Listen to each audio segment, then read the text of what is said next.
He's known as the $100 million man.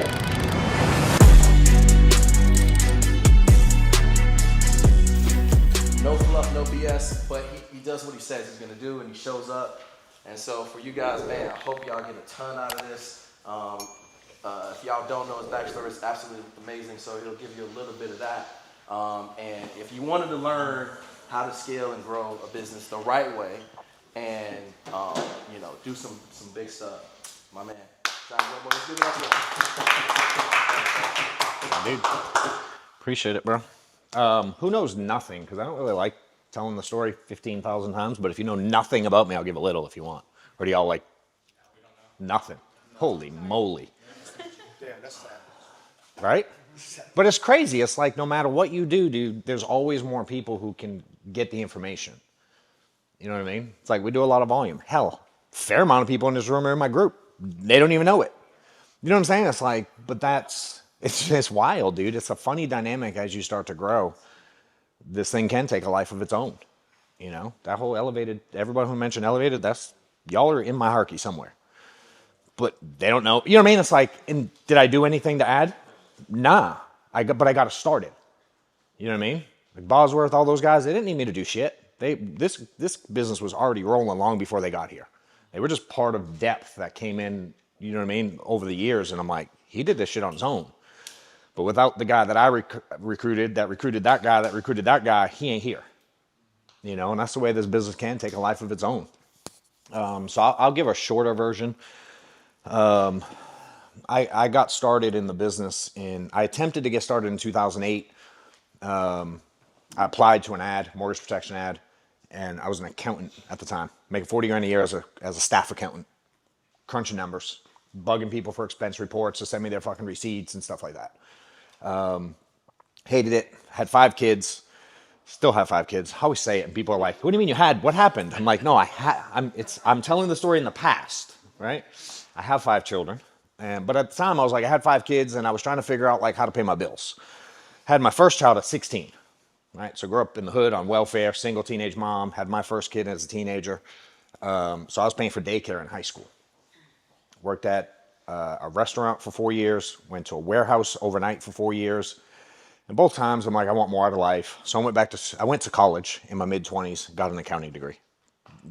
I put no thought into it whatsoever. So I did accounting for like 10 years and making 30, 40 grand a year. And I was like, this sucks ass. You know, but when I was younger, I always had like any of y'all have like just a hustle in you as long as you remember? Like selling shit at school and selling stuff. You know what I mean? Like I was one of those. And, but never had any direction in terms of how to make money. I had no idea how to make money. I didn't know anybody making money. No one in my family made money. I didn't have friends that made money. I was like, I just lived with and hung out with a bunch of broke ass people. But I always had a vision for more. So I was trying things. I got into the mortgage industry in like 2005. Some of y'all, a couple of y'all old enough to already know what happened. Those of y'all that were in diapers at the time or whatever, it's like the whole world fell apart shortly after. But I got it. That was the first taste of like commission sales I got. My uncle was a cop and he would do mortgage. He did a lot of stuff on the side. He'd plow. He did like snow plowing up north. He'd do mortgages. He had all kinds of side hustles. And eventually he was like, dude, you should get into the mortgage industry. Here's what it pays. He'd make a couple grand every time he closed a loan. I was like, shit, I worked like 6 weeks to make a couple grand doing accounting. So I got into mortgages on the side and started refinancing coworkers. And at the time, interest rates were like 3%. So it was not difficult. It wasn't sales. It wasn't like I was any good at it. I was just like, hey, you need to refinance? And they were like, yeah. And I make 2, 3, 4 grand. So I quit accounting, started a mortgage company. And it sounds fancier than it is because in 2005, there was no regulation whatsoever. You could roll out of bed and be a loan officer. You could just say, I'm a loan officer today. And you were one. There was literally just find a guy who had a mortgage company. You're like, I want to work for you. And he's like, okay, go sell a loan. And then to start the mortgage company, it was $80 and you just got a broker's license. There was no test. There was no regulate. There was no nothing. Yeah, it was nuts, dude. So I was like, well, if that dipshit can do it and he pays me 50%, I'll go do it myself and keep the money. And then I hired all the people that they put you through this little fake mortgage school. You got a little certificate. He printed it in like his bedroom and handed us. And I was like, well, if I go get the license he has for $80, I'll just hire all the people I was in the class with and pay them 75% instead of 50. That's how I started the mortgage company. I had like 8 people with me. Made like probably 100 grand that year, but I spent like 400, which was really bad. And then, like I was talking about foreclosures and stuff over there, the reason I mention that, because I know what it's like, because I had 2 of them. So after I realized like I bought 2 houses, but really the bank bought them, and they let me live there. And then when I couldn't pay the bill, they took them away. So I had 2 houses foreclosed on, I had a car repoed, filed bankruptcy, and got divorced all in like a year and a half. It was great. And, that's when I went back to accounting, and I did that for like 4 years. And that was that interim period to when I applied in '08. That was right at the time of the bankruptcy and all that stuff. And I didn't actually get my license till March of 2010. So it's going to be a year and a half to get my license. And then I didn't sell my first policy till August of 2012. So it took me 2.5 years to sell a policy, which is crazy given people that know me now. So I took 4+ years from my time I applied to sell a policy. So you got your seed credits before you sold your own policy. Yeah, 100%. I actually let my license lapse in 2012. March of 2012 it lapsed. But it was close enough to where you could just pay a fee and keep it up. So I did that. And so in Georgia, I always tell the story, it's a fine. They fine you for not renewing on time. So now every time we get contracted, still to this day, where it says, have you ever been fined by a state department of insurance? I have to say yes. Well, Amanda has to say yes. And then we have to send a letter of explanation on why I got fined. And I'm like, it's a $50 late fee, and they call it a fine. It's really stupid, but it haunts me to this day. You know what I mean? It reminds me who I was as a person back then. Someone that just let their shit lapse and said they were going to do something and didn't do it, and saw people winning and didn't. You know what I mean? It's like, just that's who I was at the time.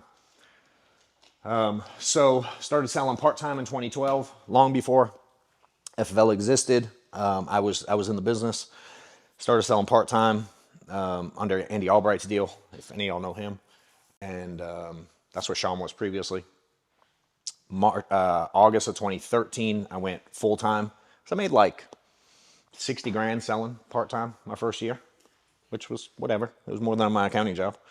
Some of y'all do that in a month now, but I was like, all right, I'm making a few bucks. So I moved over full-time, and then like 2 months later, Sean was like, we're bouncing, starting my own thing. And I didn't know left from right. And I'm like, okay. I was somewhere in the hierarchy, like 9 deep. And I'm like, okay. And so FFL started, and I was brand new full-time. We had no leads. We had nothing really figured out. No system, no company, no nothing. And first year, 2014, sold like 175 on what, I don't know if they still exist today, but it was second chance, no image leads, which basically is a fancy way to say I bought data. But I did 175 grand on that with literally no leads. So, which respectable at the time, especially then, the company, the norm wasn't what it is today. I think I was like number 12 in the company that year, which whatever. But, you issue 175 grand, your advance is, 120. After chargebacks, it's 90. And after leads, it's 72. So I was like, okay, I did okay. But I was watching other people killing it in the space. Y'all see it. I mean, some of y'all are selling a lot, sure, but you're watching some of the guys building big teams and cash flowing and making multi-7 figures a year. And it's like, why are you watching it and not doing it? We hear the messages on what to do and we don't implement. Or we say things like, I don't know the systems. I don't know this. I don't know. You know what I mean? But they share it.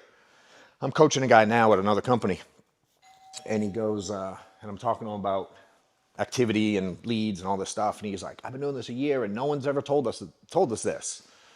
I'm like, dude, you think I believe that shit? Yeah. Do you really think I believe no one's ever told you to run 30 appointments a week? Do y'all think I believe that no one's ever said if you don't build a business, you'll sell forever? And even if you sell a lot, eventually you'll level up your lifestyle to that amount of sales. Eventually. It's really easy to live within your means for a little while, but sell for a couple years at a high level. You'll buy some nice shit. And then taking time off is different, And I saw that at a distance. I was aware of what was happening, but I wasn't changing anything yet. And I just had some life stuff punching me in the face, and like everybody, nothing special, just normal everyday shit we all get. But for whatever reason, at that time, it was like you ever had something trigger you in life that's like, fuck this, watch me change. I'm a little I'm a little neurotic with stuff, and something just hit me wrong that day. And like after I flipped a table and threw some shit over being mad, like someone came to me and I was mad over something, very nominal amount of money. And a dude comes up to me and he's like, "You've been doing this for a long time now, a couple years at the time, 2-3 years." And he goes, "Are you really upset over what you could cover with one app a month?" Get effing paid. Get effing paid. Get effing paid. Get effing paid. What up, guys? If you guys are looking to get to a new level in your career, you may have seen that we've been running some workshops in my office in Atlanta. I have them every quarter now. The last one sold out fully. It was a massive success. A couple different levels. You can attend just a general ticket, get you in the door, listen to 2 days of training, interactive, workshop style. We really dive into what you got going on and how to get to new levels. If you're looking to be in a new crowd, higher level up, I have a private mastermind. Last one was at my house. It was insane. All the value that everybody added to each other, and we had a good time. And I heard it was way underpriced relative to what people got out of it.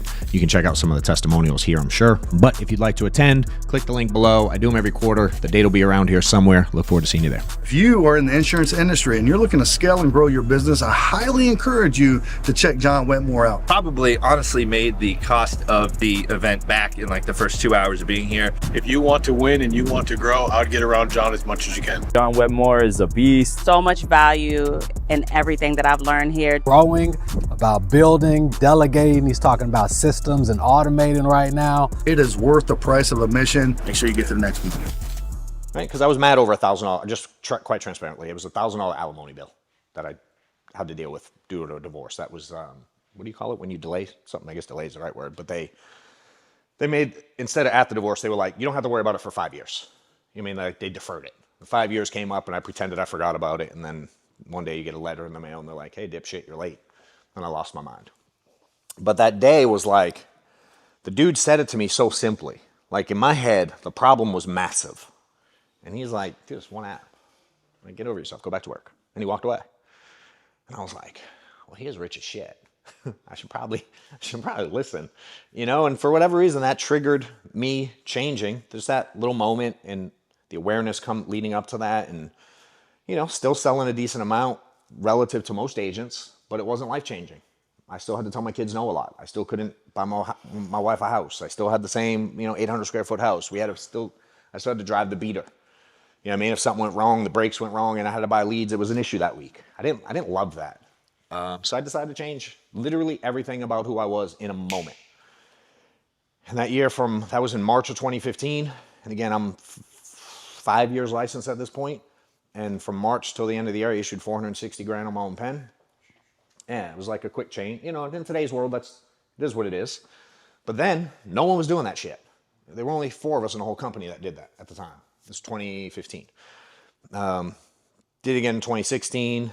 And by 2017, I was out of the field and I was making 150 grand a month in overrides.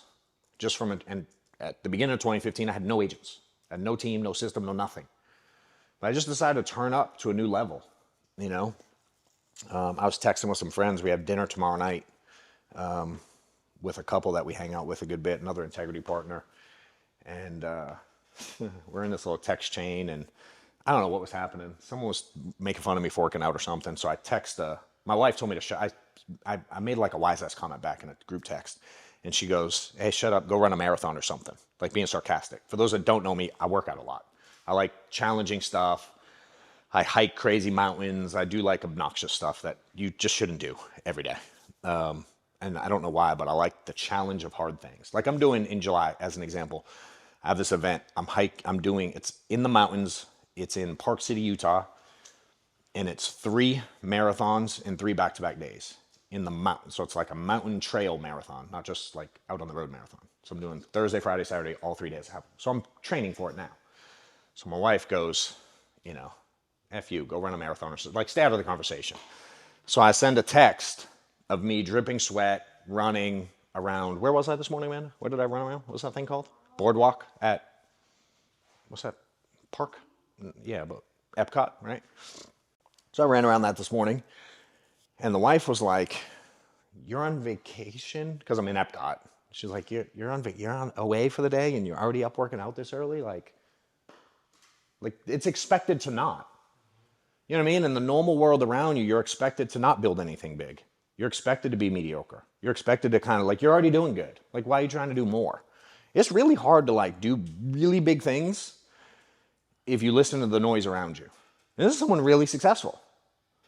You know what I mean? And it's like, it still tends to just be like, why are you doing that? Why are you doing that? Why? What do you mean, why am I doing, like, why are you asking me why am I doing that? I find it weird. You know, and I for me, it was like, let's make some changes. Let's decide who I want to be. At that time, it was in business. Now, in today's world, it's in health and physical stuff. And it's like, I make decisions and then I just go get them.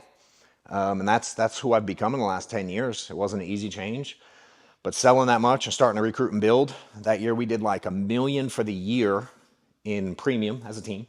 I was 460 of it, so we did another 500 grand. The year before, we did 180 total. I was 175 of it. So we did $5,000 for the year. Last month, fast forward, and there's all kinds of shit in the middle. I'm going to give you the short version. We did 16 million for the month, you know, in 10 years from doing 175 grand for the year. Yeah, I mean, it can jump, you know, and we went from like, we did $1 million in 15, we did like 3 million, then we went to 6, then we went to 10, then we did 22, then 50, 100, 150. We've done 200 plus the last 2 years. That's kind of the progression of it. Now, someone in here said earlier, like, I onboarded a shitload of people and I'm trying to figure out how to not make them quit. Okay, stop trying to figure that out.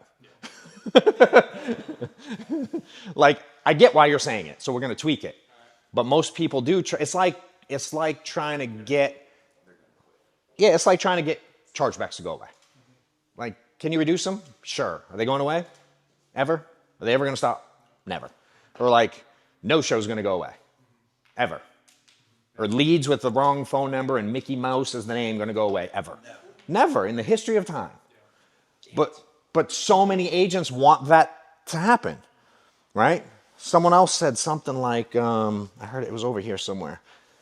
I forget the wording of it, like my show rate, close rate to be better, yada, which I ain't mad at. Cool. But it's like, there's a ceiling on that. Like, how good can it be? And I'm like, fuck the show rate, give me more people. That's my mentality. I'm not saying it's wrong.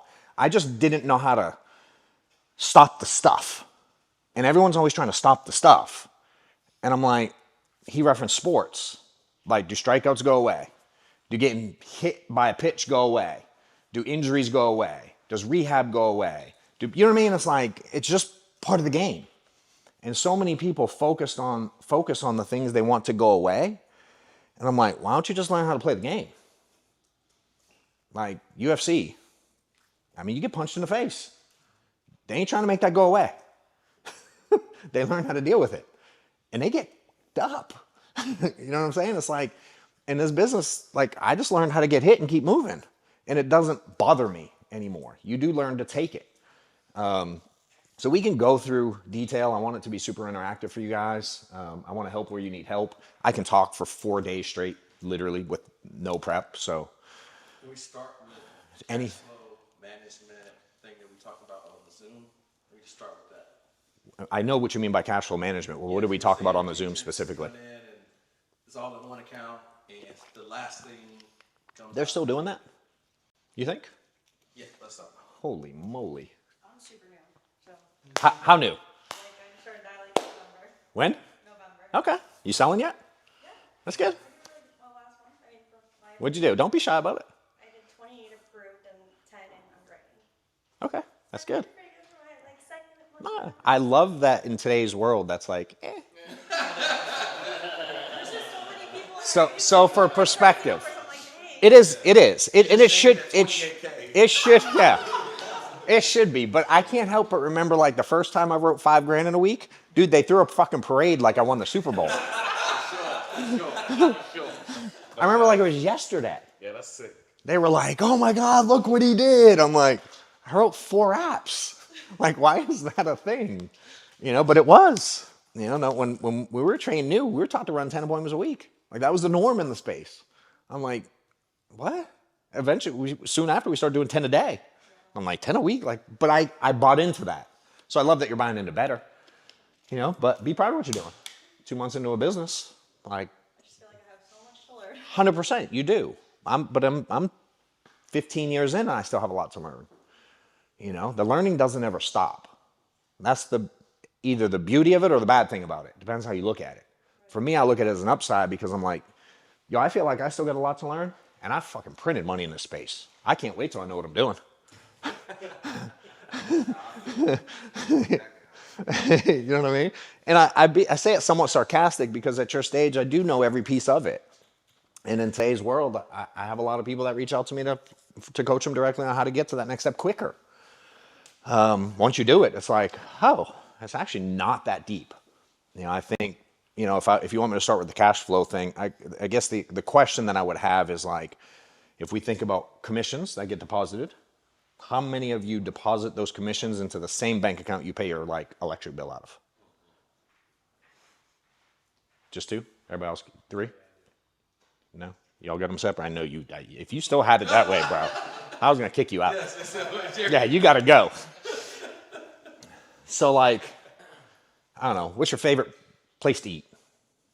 Local to you? I'm far from here. That's okay. If you could have dinner anywhere tonight, where would it be? Fat Boy Sushi. Fat Boy Sushi. Yeah. Cool. Okay. Sounds freaking good just by the name. I like some sushi, but Fat Boy Sushi's exciting. Do you think that Fat Boy Sushi, when you go there for dinner and spend $182, do you think that goes into the account where he pays his personal electric bill out of? Or does it go into like a business account? It sounds like common sense when I say it out loud. But so many people start out not doing that. And then if you're building, almost every agent's not doing it. It's like, why does that matter? I give you 400 reasons why it matters. One is kind of common sense, right? I think everyone learned in high school, like when you commingle funds, the IRS gets pissed. One, like there's a thing there if you get too deep with it. But even at a basic level, it's like if money's going into a personal account and you have to make a business decision, it's like, imagine if there's a spouse or someone else, you know what I mean? Like agents where money gets deposited and we got to buy leads. And then the wife who isn't in the business, who doesn't understand it, doesn't come to training, is like, yo, where'd that $2,000 to Arturo? What the hell's that? You know what I'm saying? It's like it creates like a rub. And it's like, you ever deal with like, you ever made this mistake where you try to make a sale, especially in like a final expense world? I heard a couple of y'all mention that. And you leave and they're like, they couldn't afford it, right? But they have money, right? They get deposited here. And why do we walk away saying they can't afford it? Okay. What else do you think? Anything else? Huh? Not managing their expenses, over leveraging themselves. Could be. All right, the way I view it is you have their money here, $842 a month from Social Security. Call it what it is. And then they got their rent, and then they got their whatever, car payment, and then they go out to eat a few times a week, and then they got this expense, and their cigarettes, and the vodka bottle that you see on the table, and you know what I mean? Like all the stuff. And then we as agents, we try to squeeze in the insurance at the bottom when there's nothing left. Right? And I'm like, you mean to tell me after all this time, you can't squeeze the insurance up here and knock something else off? Like our skill set's so low, we go in at the bottom. And that's what most agents do. We try to squeeze it in. Right? What does this have to do with anything? Well, when you deposit your money into your personal account and then they're like, hey, it's time for leads, what do they say? I got no money. Why? Because they look at their deposits and their commissions. They go, commissions, then I got my mortgage, then I got my car payment, then we go out to eat, then we got vacation, then I got to save money, then I got my kids' tuition, then da-da-da-da, and then leads go down here. Right? When you put your money in a business account, business expenses, and then when it's left, it goes over here to the personal side. Now you're playing a different game. Just strategically, it's a totally different game. You know, and it gets people to look at the business differently. And if you're managing it right, you're managing the money over here, I get deposits, I then buy revenue, which is what we do. Like if anyone's confused about it, all you're doing is buying revenue with leads. It's not that deep. Correct. You know, but when we're building, it's weird that most of y'all probably don't teach this to your agents. And I'm like, why would you bring someone on and not teach them like, this is like kindergarten stuff, right? And then all the other stuff goes sideways after that and we get mad. And I'm like, to me, the foundation was shit. You know that they're going to put their money in here, and then they're going to have this expense, that expense, this expense, that expense, this expense, that expense. And they told you they want to get rich, and they're going to listen to you, and they're going to be looking at the money to invest at the very last thing they can spend. You know what I'm saying? I'm like, I'm going to eliminate that objection, right? Those of y'all that sell a lot, we don't get really good at convincing them to go from I want to think about it to yes, I'll give you money. We're really good at getting them to never fucking say that. It just doesn't come up, right?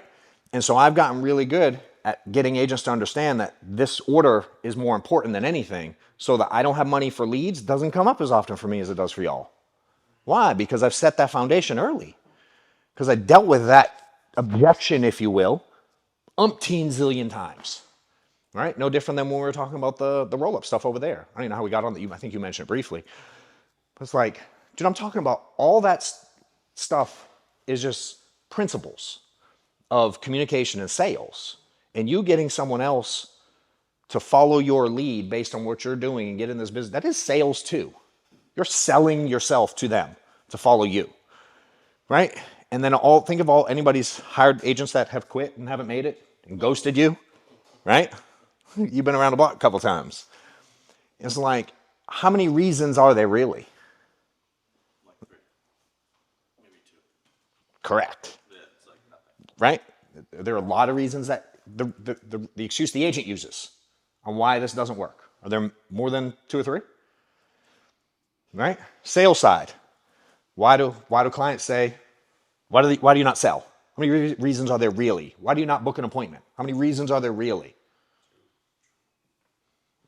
So it's the same over here as it is over here. How do we deal with it over here?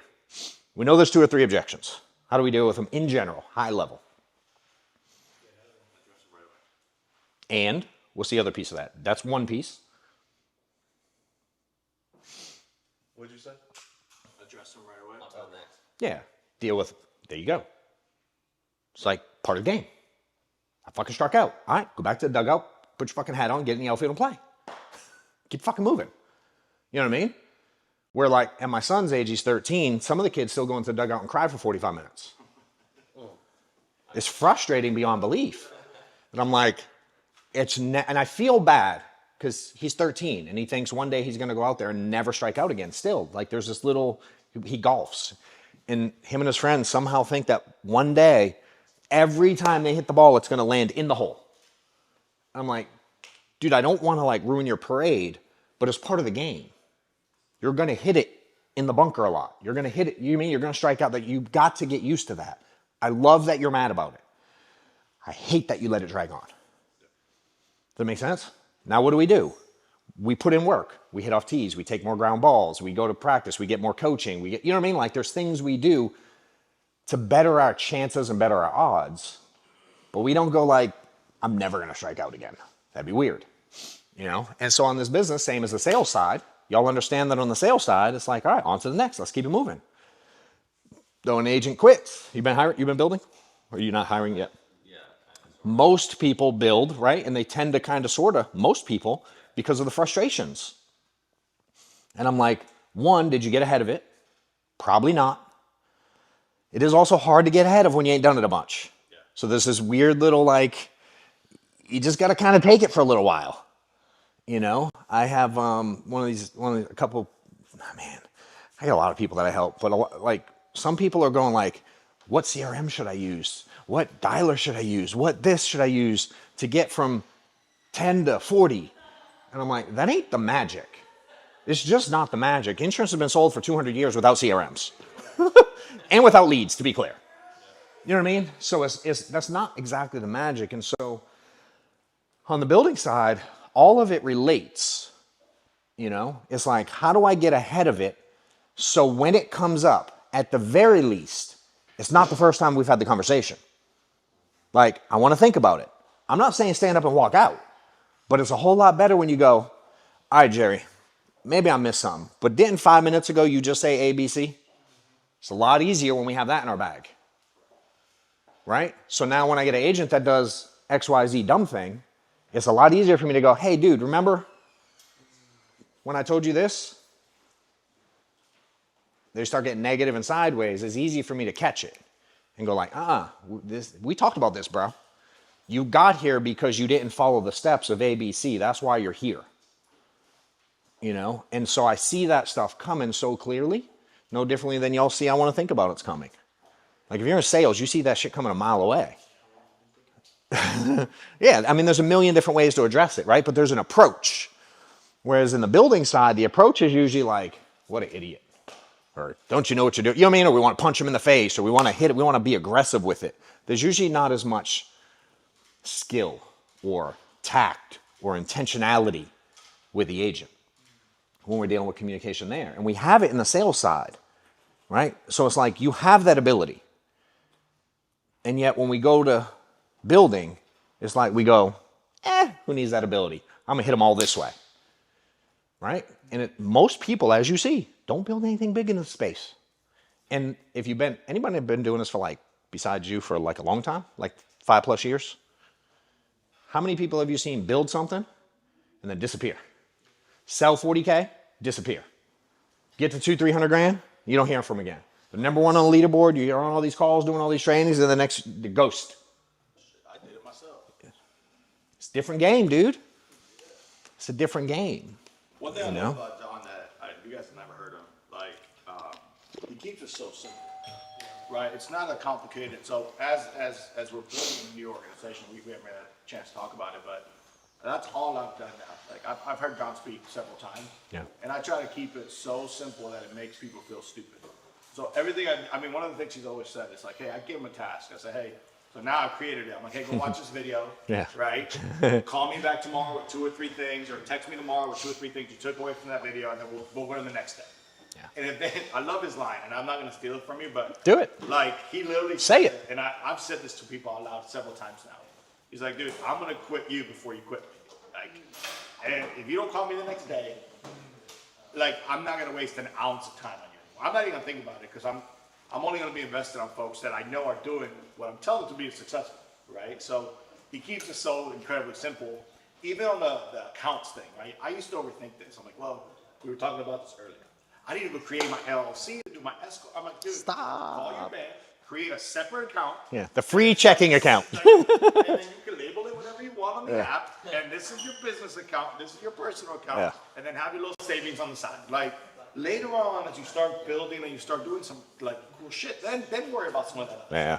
But today, if you don't have that separated, before you leave, go to your app, create a new account, and that's your new personal bills account, and then you have your business account. Like don't be dumb and overthink this.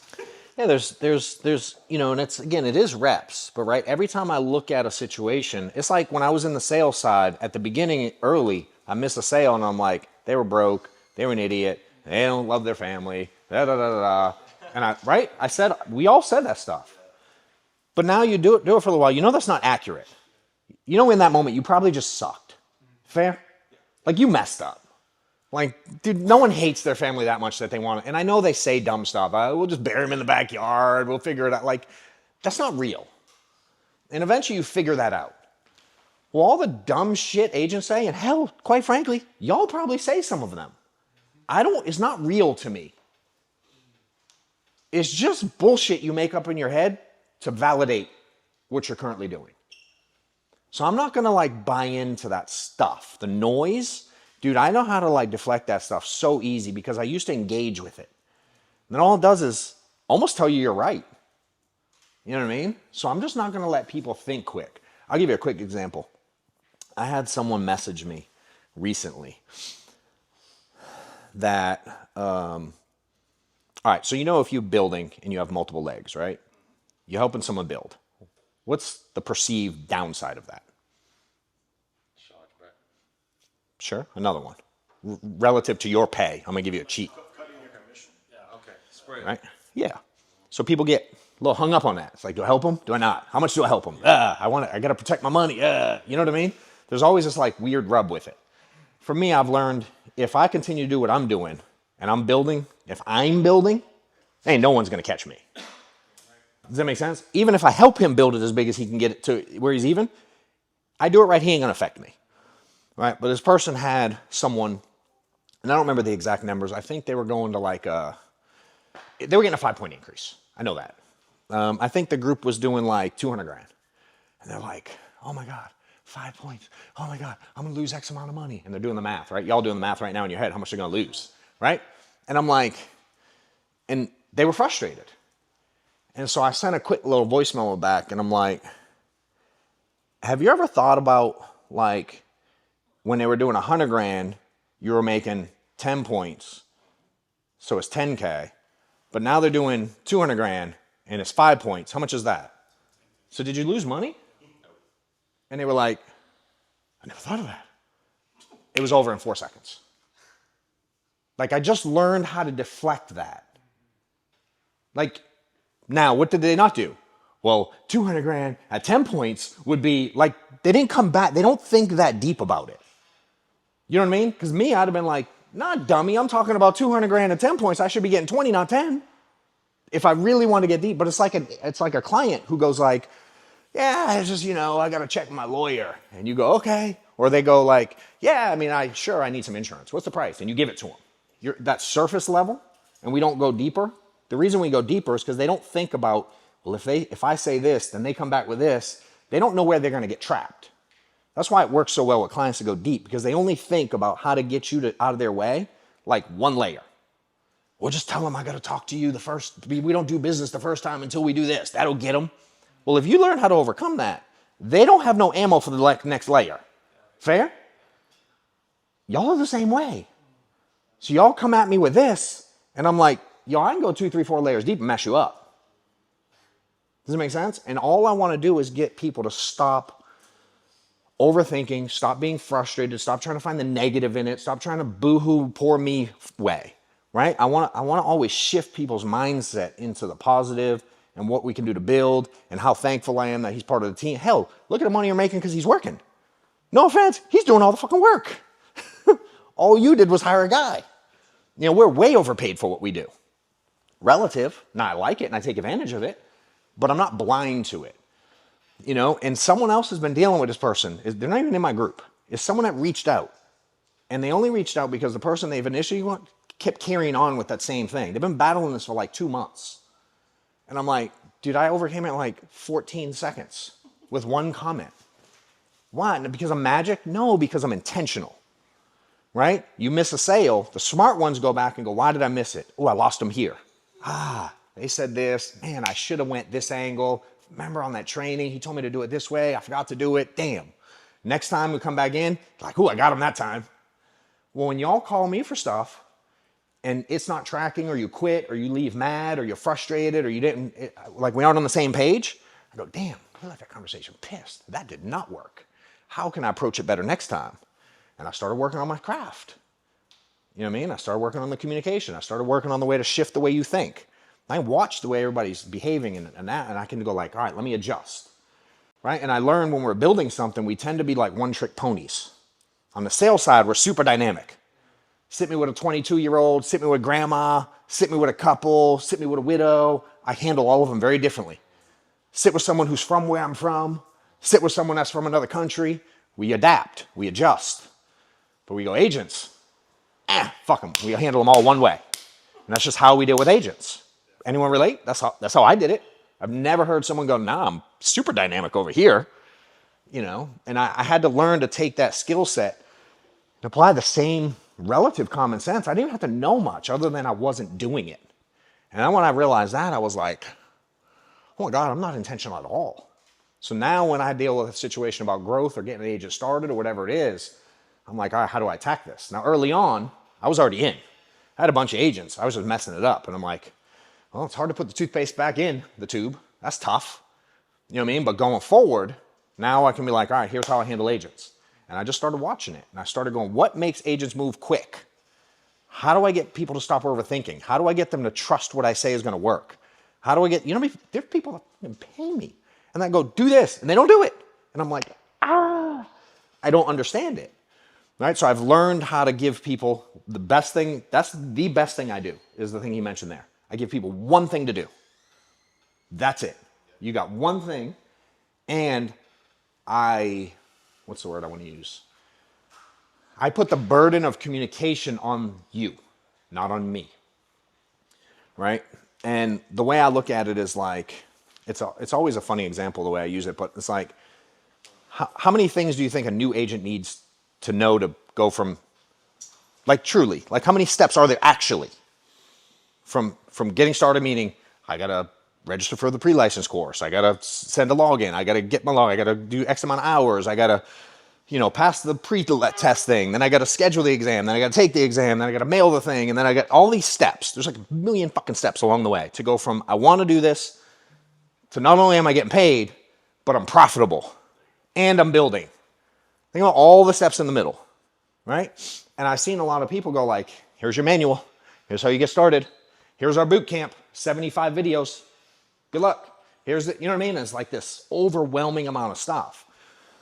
And for me, it's like, I think we all went through school, right? Imagine if in kindergarten, they were like, here's everything you need to know from now to get your PhD. You know what I mean? Or even if you go back and go, here's everything for the first semester. How they do it?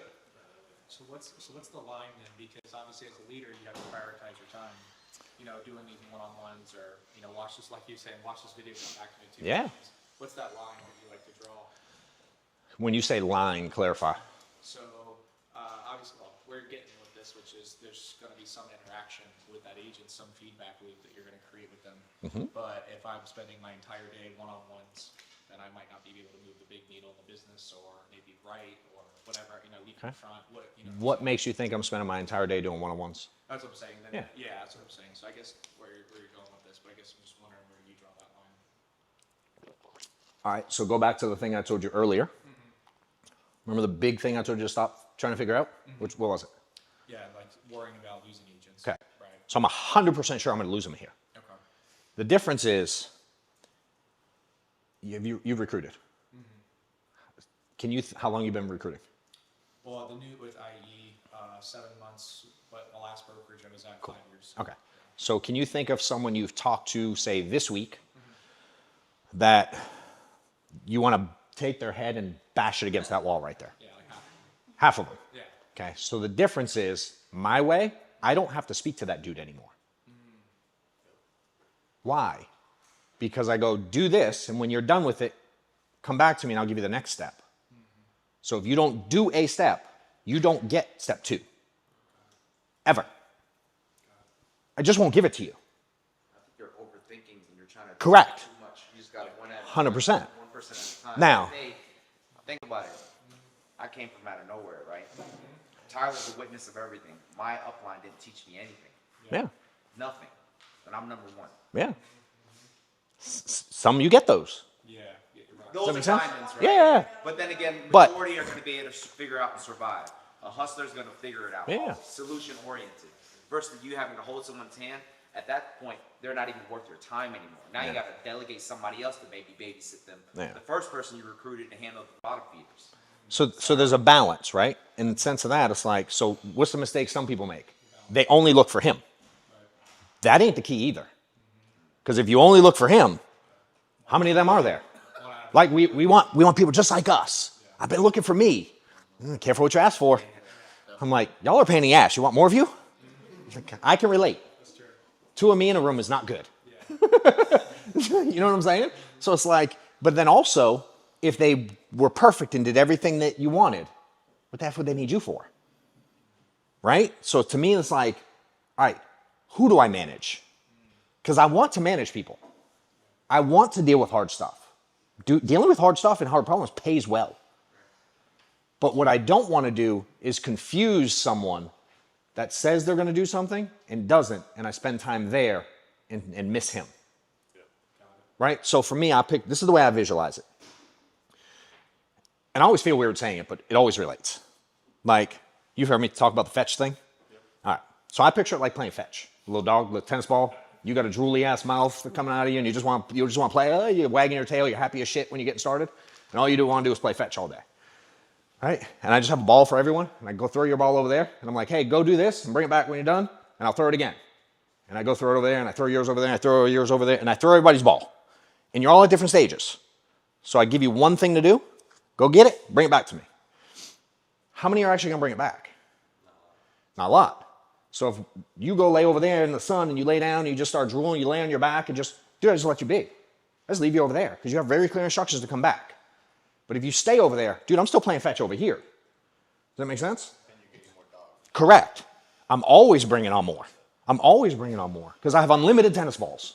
Does that make sense? And I know statistically, if I do my job right and make it really clear for you to succeed, I know with a 100% certainty, a really large percentage of people are full of shit and not going to do anything. I'm not confused by that. Does that make sense? Middle income America, bro. Look at your clients. Where do they end up at 65 years old? That's the average person. Does it make sense? I'm not confused by that, but I want to give them a shot. So go do this really simple. I just threw the ball to the front door. Go get it, bring it back to me. And we do it, and maybe I'll throw it in the pool later. And you got to dive in the water and get one. And then maybe one I'll throw into the grass, and maybe you have to jump over a couple fences to get it. It is what it is. Figure it out. Like, I can help you navigate that. The mistake that most people make is they throw the ball over there. He goes and gets it. And then they go, what's your name again? Ian? Yeah. They go like, where's Ian? Shit, hold on, let me go look for Ian. And they go over here, yo, Ian! And you forget about all those dogs and balls over there. And the whole thing collapses. If you're in the insurance space and trying to build an agency, or you're trying to like break records in sales, just hit new levels, new heights, click the link below to apply to my consulting and coaching program that I have out there. I'm helping tons of people get to new levels, get to new income heights, help them build their teams, put systems in place, staffing stuff, recruiting processes, automations, and just teaching people how to get to a point where they're selling on their own pen, 30, 40, 50 grand a month. And if they're building a team, teaching how to have an effective structure to your insurance agency for the most profitability you can. There is an application process. I'm only looking to work with like high-end people who really want to make big things happen. A couple recent clients that we've had in the coaching program. One dude as an individual went from selling like $8 grand a month, barely getting by, about to quit the industry, found the book, hit me up direct, started a coaching program, went to 35K his first month, has issued like 150K in the last 90 days and has changed the trajectory of his career. Working with another agency builder, very first month went from doing like 800 grand a month to almost 1.1 million. We added like 10 or 15% production in 30 days and continue to work on things there. So if you're interested, click the link, apply, and if you're a fit, I'll reach out.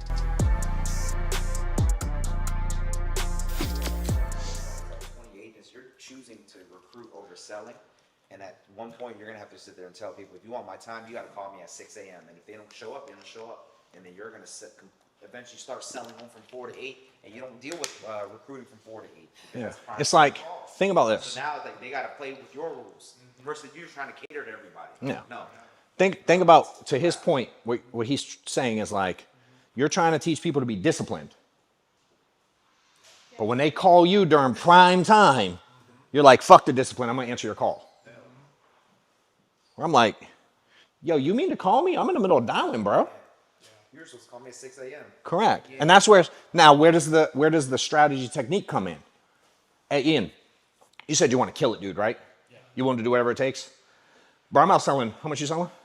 A month? 60. I'm out selling 50, 60 grand a month. I assume you'd like to do that. Of course. Okay, I want to help you. But if you're serious, dude, in order for me to help you, you're gonna have to call me before I get going. Any reason you can't call me tomorrow morning at 6 a.m.?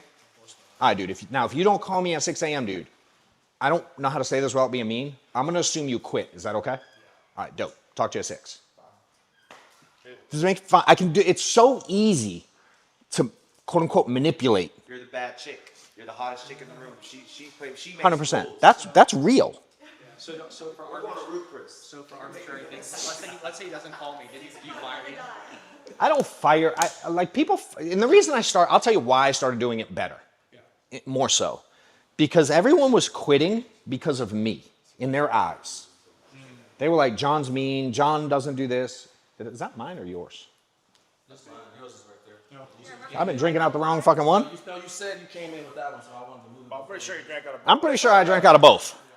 He's very healthy right now. Yeah, you'll be all right. I actually do draw a lot of hard line in the sand. Like Tony was saying, I only answer questions after 8 p.m. Yeah. So I'm thinking to myself, You got to be careful though to not draw too hard a line. Right. Does it make sense? It's not all black and white for me. Right. Because then I'm like, And so many people want black and white. yeah. Now, dude, he calls me in the middle of dial time. I'm like, yo, what up? You good? Right. Different game. Different guy. My kids call me right now. I'm picking up. Yeah. I don't go, I'm training. Does that make sense? Yeah. They're the only ones that get through on the do not disturb. My wife, my kids, Amanda. I guess No one how- else. How do you keep the standards? Let's say he doesn't play at 6 a.m. You don't Yeah. fire him. Okay, so for me, That standard, because now you just kind of went back on what you said. yeah. Or no? So I made it really simple. And this is what I was saying is like, are we only looking for him? Nah, I want him too. Right. We did $3 million last month from agents that issued under $5,000. Small volume, a lot of small. 3 million That's a lot of volume, man. from agents that issued under $5,000. They don't do shit, dude. How many of you think called me? 0. Exactly 0. Now, was that always true when I had 10 people? No. Does it make sense? It's not real. But for me, it's setting expectations. Hey, Mary, here's who I am. Here's what we're going to do today. Here's how this goes. We're going to see if we can get you anything. If I can even get you approved, I'm going to ask you some health questions. Then we're going to pick a plan. You're going to find in your budget. We're going to get you insurance in like 10 or 15 minutes. Whatever y'all set, right? This is a spiel. We set expectations. You go to the dentist. Hey, dude, I'm going to take you in the back. We're going to put this thing over your thing. We're going to stick the thing in your mouth. We're going to take some x-rays and we're going to send you in there and she's going to clean your teeth. Like they set expectations. So for me, I don't care if he wins or not, right? But what do I want? Why do most agents not win big? Limiting beliefs. I don't know. Okay. What? Okay. Like functionally, like really at its simple core, why do they not win? They don't sell. They don't call. Why don't they sell? You don't dial. They don't do the reps. Inputs. Reps. Fair? Yeah. Almost every agent doesn't have enough reps. They don't make enough phone calls. They don't do anywhere near enough prospecting to get the presentations to be any good anyway. Is that fair? Again, does all the other stuff matter some? Sure. But the main reason, people don't work.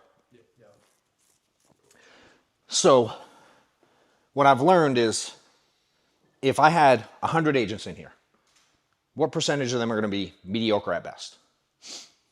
Most of them. 80%. Cool. What percentage of them would say they're full-time?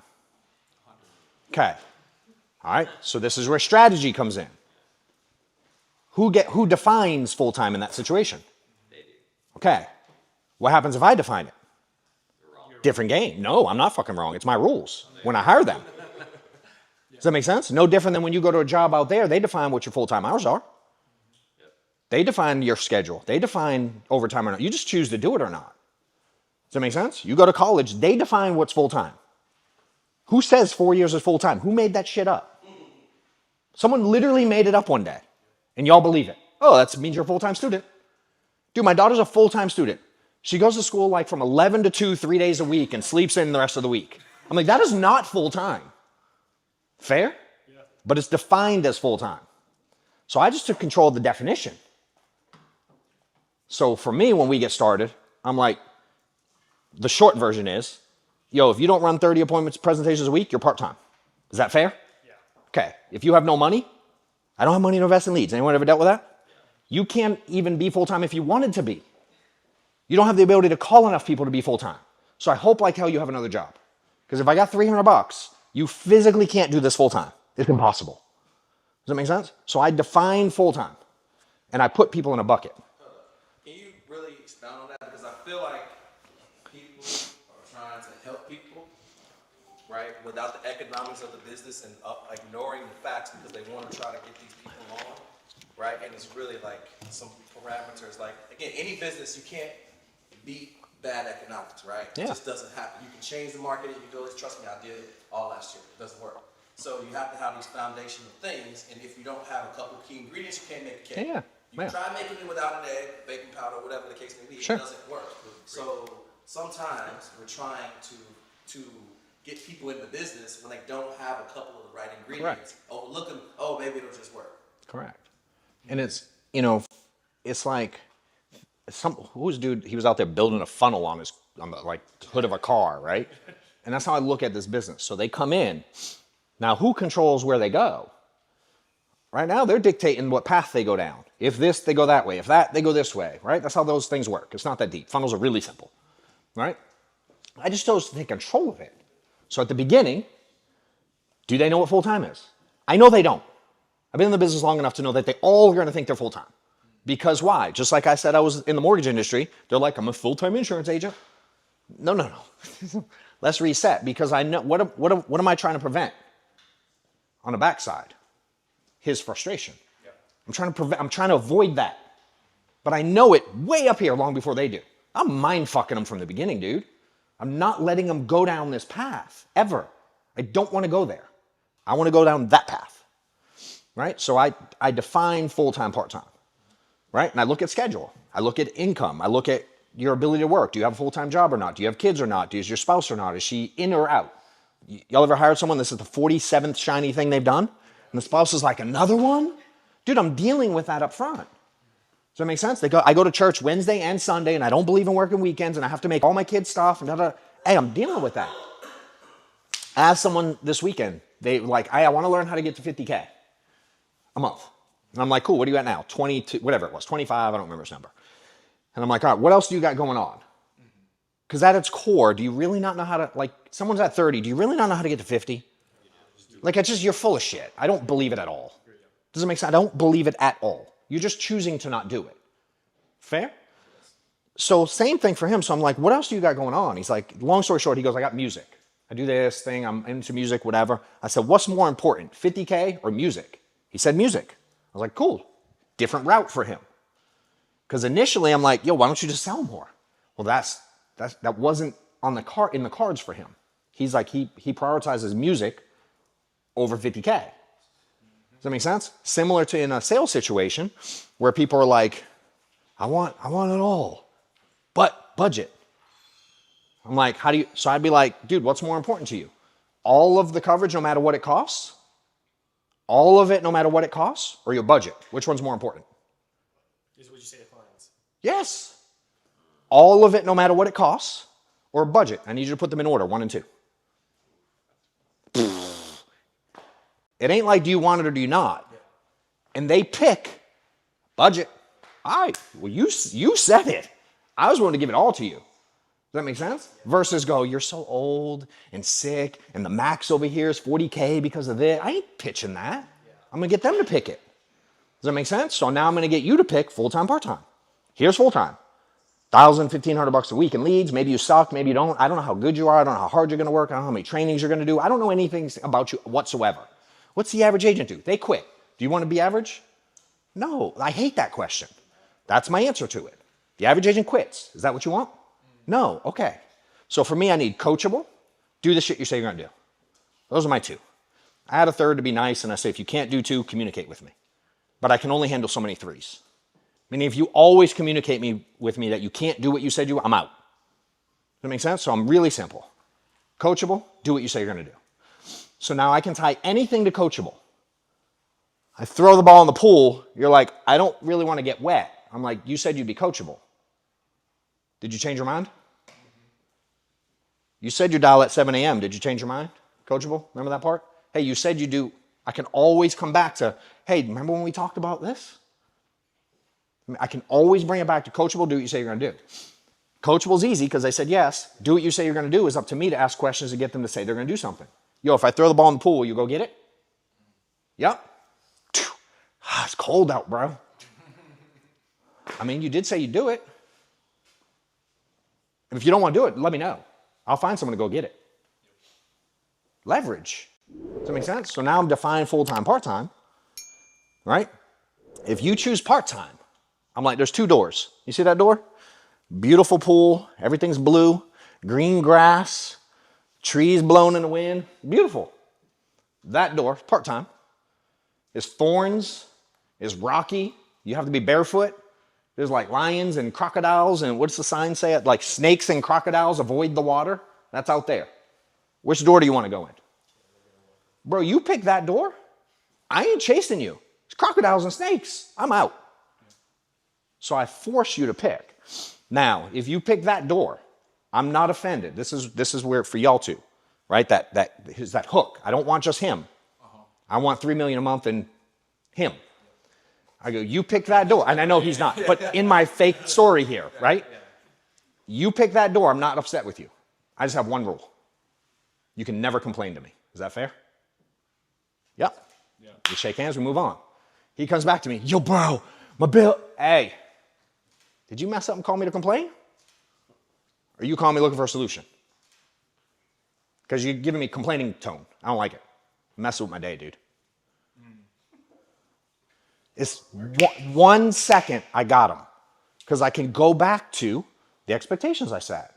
I don't have to listen to them to carry on. It's not rude. I don't have to listen to the story. Yo, dude, my mom, you ain't gonna believe. I'm like, yo, no complaining rule. It's just, if I gotta give you a safe word, I'll give you a safe word. We've given them. I've given those words to agents. I'm like, yo, they don't stop. If I say this word, it means you're doing it again. I can't handle it. Why? Because we have only so much mental capacity, right? And when you deal with that agent that you want to bang their head against the wall for 5 years, dude, they take a chunk. You know what I'm saying?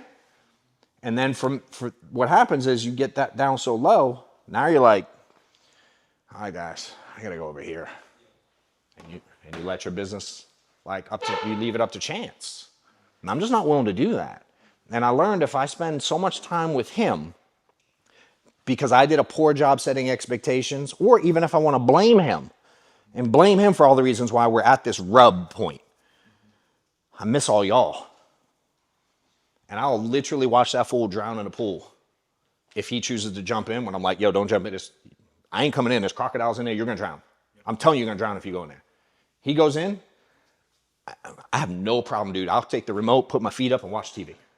I just don't care that much. I do, but I know he impacts all the other people I got to handle. So I'm not going to let y'all drown. I'm willing to let him sacrifice himself. You know what I mean? And I had to learn how to do it with tact. I don't want to be a dick. I don't want to make people feel bad. I don't want, you know what I mean? It's not, the approach is important. I have to have a skill set there too. I want to make him feel empowered. I want to make him feel like I'm there for him, which I am. But if he ain't doing what it takes, and I'm also honest and go, I have a hard time there.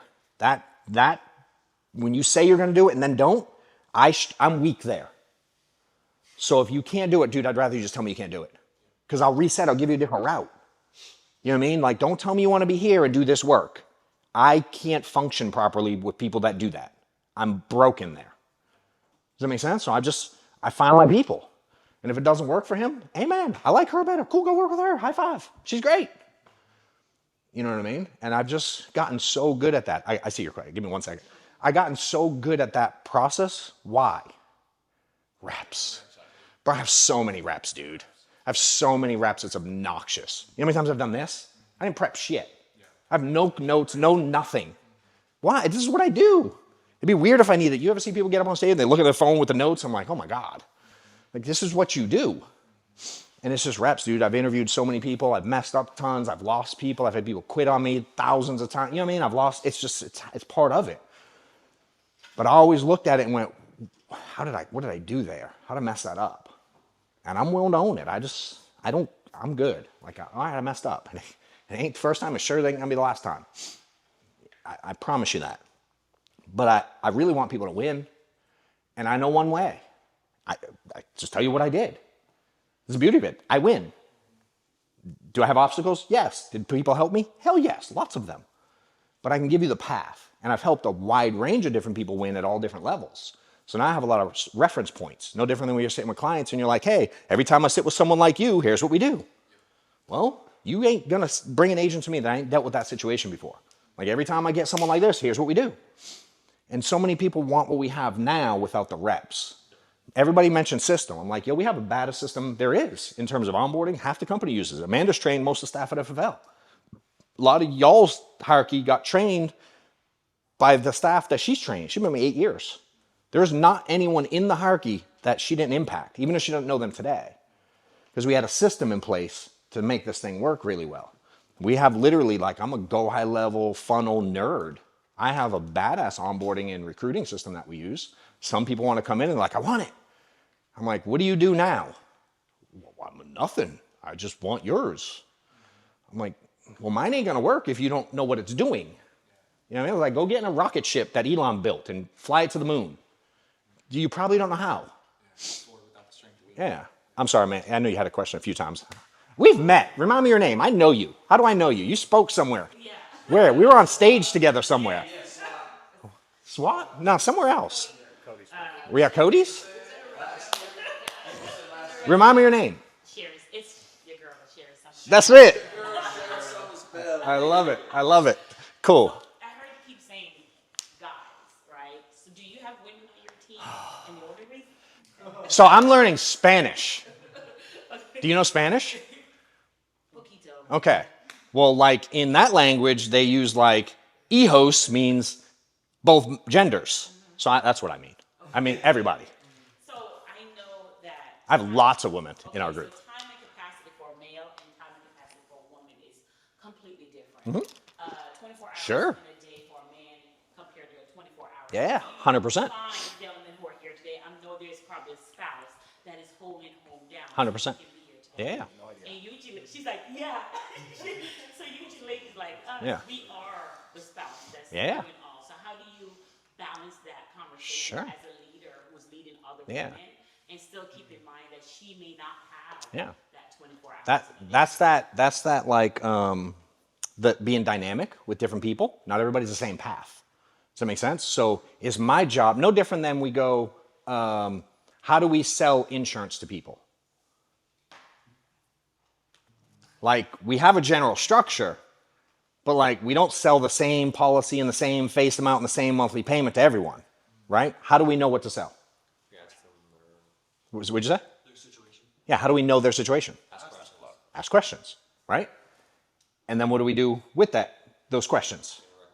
We give a recommendation based on what? Their desires, right? What they want. So same concept, right? So I'm like, all right, who are you? Where are you at today? Where do you want to go? And what are you willing to sacrifice in the middle? And I figure that out with everybody. Meaning I have a forever like grace with single moms. Like they can do anything wrong and I'm in. Does that make sense? It's just there's a spot for me for that. I was raised by one. It's you know what I mean? I just like it's I don't know what it's like to be one. I'm like I have no earthly idea what that's like. So I can at least somewhat guess if someone's like I'm ready to kill it no matter what. My dude's at home. I can hit. You know what I mean? I'm not where like some have like that mom guilt. Some don't. Does that make sense? Some people know how to function without worrying about that, and some like they crumble over it. I can handle both of them very differently. But at its core, to me, male, female, at the end of the day, it's human communication, right? It's like, who are you? And what do you want? And where do you want to go? And I help them bridge that gap, whatever that might be. I can also, with time, challenge them along the way. I also give people grace. Some people are like, I'm in 100%. And then they get in, they're like, woo, scary. Nope, I got to back out. I'm like, all right, cool. Does that make sense? Now, early young me, I'd literally take them, bash their head against the wall, and be like, that's how you do it. You know, but I had to learn how to articulate it. Not everybody wants what I want, and that's okay. So my role is to help people get from where they're at now to where they want to be. And then I pay attention, like I'm aware, because some people will yes me for my attention, because maybe they think it's what they want. There's all kinds of reasons why they do it. Some people are like, yeah, I'm in, when they're not really in, like in their heart. So I have to pay attention also, you know? And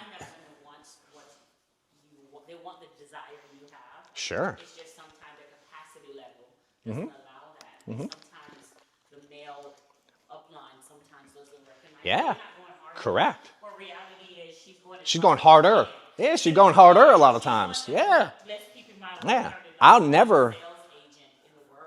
I'll never not know my entire life runs because I have two women in my life that handle everything.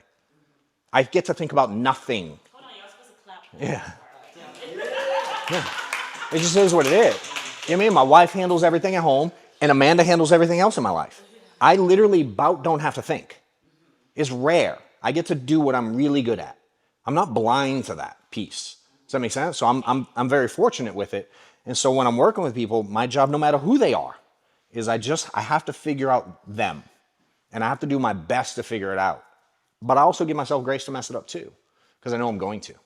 You know what I mean? And I've messed that situation up a bunch of times, for sure. But I can say I've quite frankly, certainly there's a bigger ratio, guys to girls, but I've messed up dudes all kinds of ways, you know, early on. And I'm like, how do I get better? How do I study leadership? How do I study communication? How do I study psychology? How do I just do, huh? How do you study femininity? Yeah. Well, that's where it's so important. Questions for me. The leaders, Yeah. right? Because maybe John's not a good fit for everybody, right? Maybe his style is just not it. But his next style line or his next Yeah. leader is going to be a perfect fit for that. Right? Yep. So when you're 100%. interviewing these people, because this is what we're doing a lot now. I take a lot of time interviewing one-on-ones. Yeah. And if you are married and your spouse is not quite sure, bring the spouse in that meeting. Yeah, Well, 100%. it's like selling, It is, like, 100%. and so that's what's really clicked for me every time Yeah. I listen to John. Like I'm like, hey, I can sell 50, 60, 70, whatever. That's not hard. Yeah. But why was I struggling? And all last year, really a big part of it, even 2023, I didn't want to recruit anybody. And I turned probably 250 people away, bro. Yeah. Like, Yeah. from all these meetings and calls and like, hey, I want Yeah. to work with you. I'm like, no, not doing that. Yeah. Right? Because I had a fear of them quitting, or I had Sure. a fear of roll up, or I had a fear of this. And now I don't give a damn. Because now we're building it structurally where I'm meeting with people. Like I had a great meeting with one of our great agents, Jamaica, right? She's just figuring it out. Yeah. Jamaica is totally different than Yeah. Derek Tate. Yeah. Like I have to go like, I almost have to switch my outfit before I talk to Yeah. 100%, dude. Okay, what we just talked about for 2.5 hours yesterday was the same topic, but we did it polar opposite. So Yeah. it doesn't always have to be the John show or Jerry show or anybody's show. Yeah. Is you build people along your organization. Correct. Like, hey, you know what? You might gonna be a great fit over here. Yeah. And in fact, I love you. We have a great talk. Here's my number. Call me whenever. Yeah. But I think where you're at, this is gonna be a phenomenal fit. So just Yeah. that's where being the leader really comes out too. That's true. Right. Yeah. So And I don't have to say yes to everybody. yeah. Quite frankly. Yeah, I can say no and be like, it's just not a fit. I told someone literally yesterday, it's not a fit. He was like, what? I'm like, dude, you're not a fit for me. Why? Dude, mentally draining. I'm like, I don't mind the hard work. But like, just it didn't feel good. And I trust my gut a lot, quite frankly, and I trust hers a lot. And I looked at her and I didn't even have to ask a question, and she shook her head, and I'm like, all right, we're out. You know? ask something about that? Yeah, please. So I think I've noticed a pattern. Like I said, I did for about 5 years. The last brokerage I was at was captive agency. Now I'm here, and I keep noticing the same pattern happening, which is I'm actually really good at building followers. People that will just do the thing, but they're not really. They're just waiting for Zach to innovate, waiting for me to lead from the front, whatever.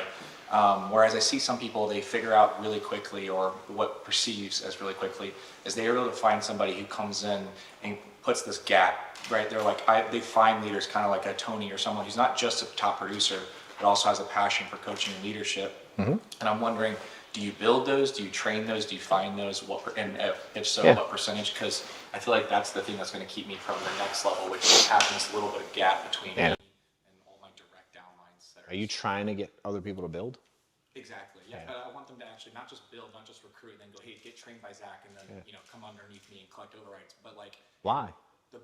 well, I mean, I'm actually better at it than them. No. Why do you not want them to recruit and have you train them? And I think it's great. I think actually, I actually told him that's the model I want for now. But there's nobody. I think you're that's missing on it. the team yet. You missing it?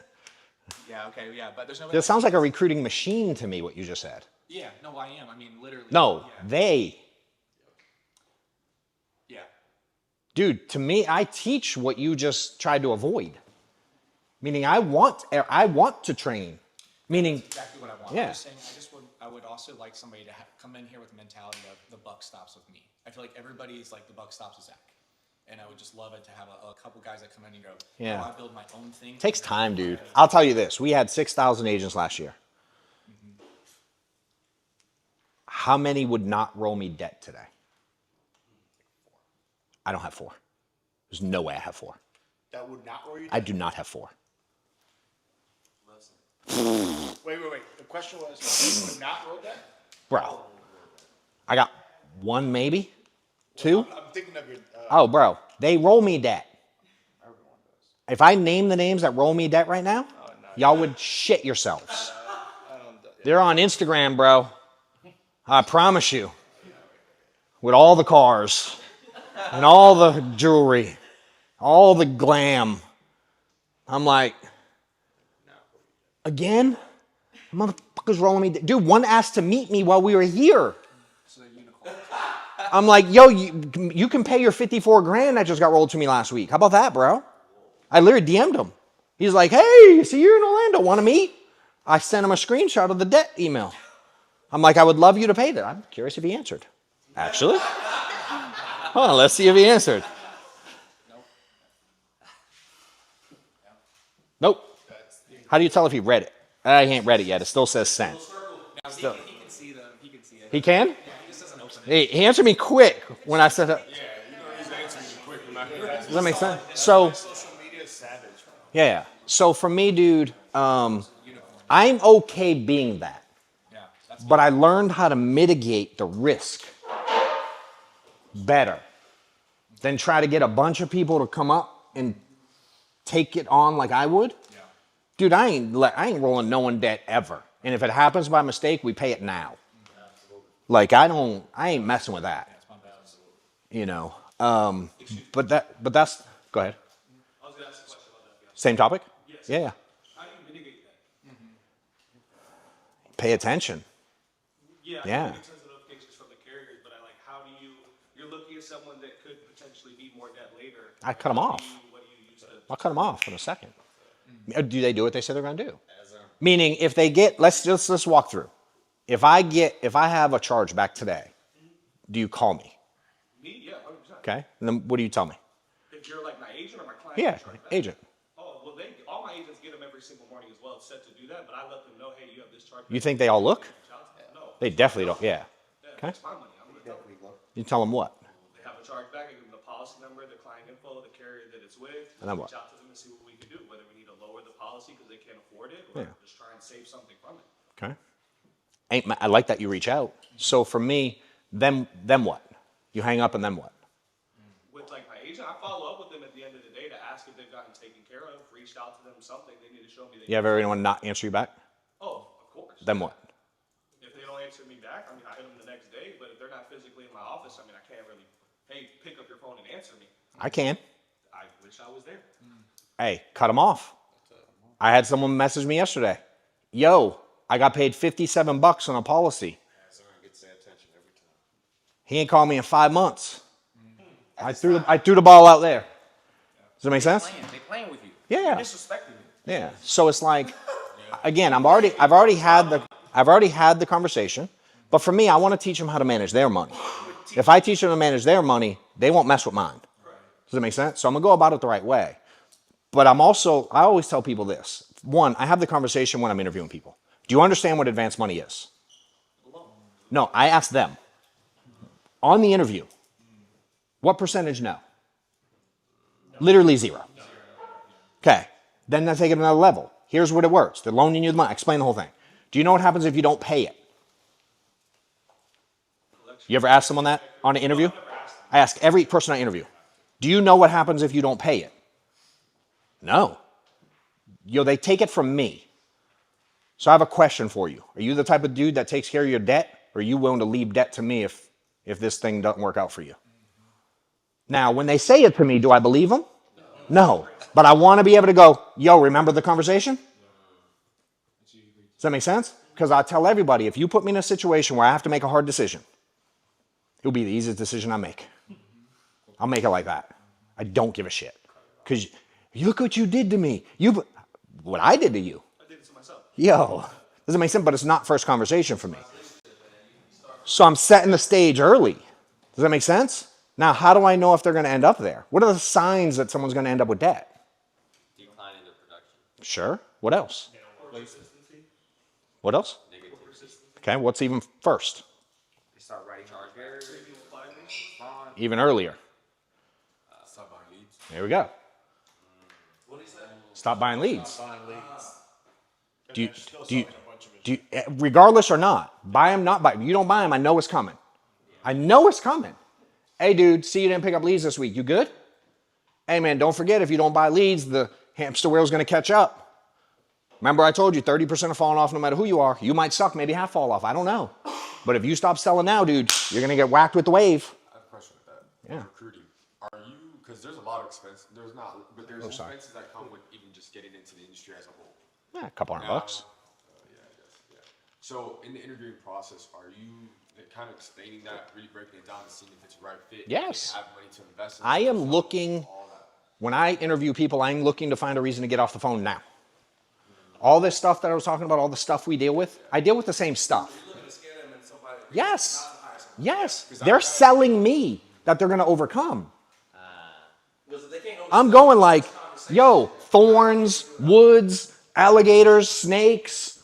There's a bunch of money there, but buckle up. You think they pay this well because it's easy? Like, it's simple in concept, I get it. But buckle up, you're gonna get punched in the face. Are you the type of dude that can handle it? And then I watch. Dude, I watch everyone. And I watch for signs. You know what I'm saying? They ain't on a dial session. Dude, I'm calling them. Now, am I calling them 22 times? Never. You get one shot. Yo, dude, you good? And it's probably a text, probably not even a call. Yo, you good? Blah, blah, blah. Here we go. Hey, when can you get back on? Tomorrow. You sure? Yep. Hey, dude, don't forget the rule. You know what I'm saying? I can always go back to conversations that we already had that they already agreed to. That's the magic of it all. There's nothing new ever because I've learned how to front load everything, you know? And so for me, the whole thing is I'm not trying to get rid of all the noise.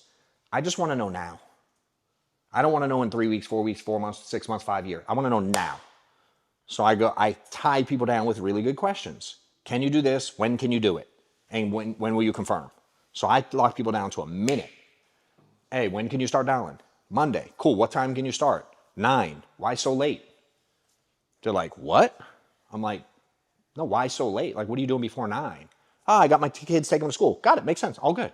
I don't know. I'm just kind of doing my thing. What thing? I mean, just walking my dog and working out. And correct me if I'm wrong, dude. You said you're single and broke, right? And you told me yesterday you want to be rich.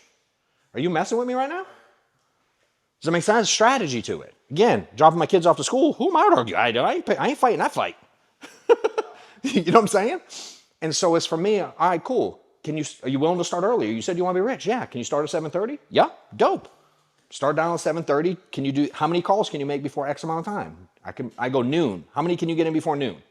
How many you think? If I'm sitting there with a gun to your head, how many can you get in before noon? 300. Cool. Do me a favor. Text me at noon. Send me your numbers, dials, pickups, presentations, whatever, and then we'll analyze them for like 5 minutes. I'll give you some feedback. Now, if at noon, dude, if you text me with 32 dials, just don't even text me, okay? But then I'm gonna assume you ain't that serious. Is that fair? Of course. I wanna know now. Can I give him grace? Yeah. What if he comes back in 4 months? He's like, dude, I've been watching you kill it. I'm ready now. Cool. Hey, man, let's go, dude. I'm not gonna beat him over the head, but I have to have some, like, what's the word? Like, not leverage, like where you keep like barriers in a boundaries, yes. I have to have a cool balance of that. You know what I mean?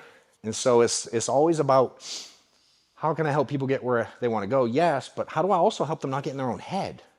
How do I help them not overthink? How about all the noise that they're getting from their family and their circle and their friends? And look, I'm trying to, I know all that's there, you know? So I'm trying to deal with all that. So for me, the debt stuff, I see that shit coming. I see it coming up 5 miles away. It's so easy to see, but most people aren't willing to take the approach, or they approach it incorrectly. You know what I mean? And I do want them to stay. Because I've turned down people coming up to me, they're just like trying to get into the industry. They're at rock bottom. Hey, listen, don't have a job, don't have money to invest in myself, anything like that. Like, you need to go figure out your income goes every single month, and then start like, on this one. Yeah, for me, if you're broke and don't have a job, I'm out. Yeah. If you're broke and willing to work your face off like I was, I'm your guy. I don't care if you got 50 cents to your name. If you're willing to work, I'm your dude, because I was that. Does that make sense? I can give you ways to go get clients and get paid today. I can get anyone paid today with no money. 100%. I have zero question if I can do that. Will they do the work though? How soon can I know? Today. I can know today. I'll be like, yo, I've done it in my office in a meeting. I'm like, yo, go. I took a chick. We have it on YouTube. Tell me when to stop, Arturo, by the way. I have no idea. I'll talk all day. We took a chick and I was like, she was complaining about money. She had $5,000 due before something got taken away and she had like 3 weeks. I'm like, shit, sounds like you got a big ass runway. Like, what are you worried about? We can make that by this weekend. She's like, I got no money. Yeah. I said, dude, we're going on lunch break. It was like this. It was a meeting like this. We're going on lunch break. You can't go on lunch break though. If you want to win, I can tell you how to win. Will you listen? Will you do it? It's going to be uncomfortable as shit. Your probably instinct's going to be like, I don't know if it's going to work, but I promise you it'll work. You're going to be uncomfortable though. Will you do it? She said, yeah. Are you sure? Because I don't want to tell you to do something that's going to be, if you want to tell me no, tell me no.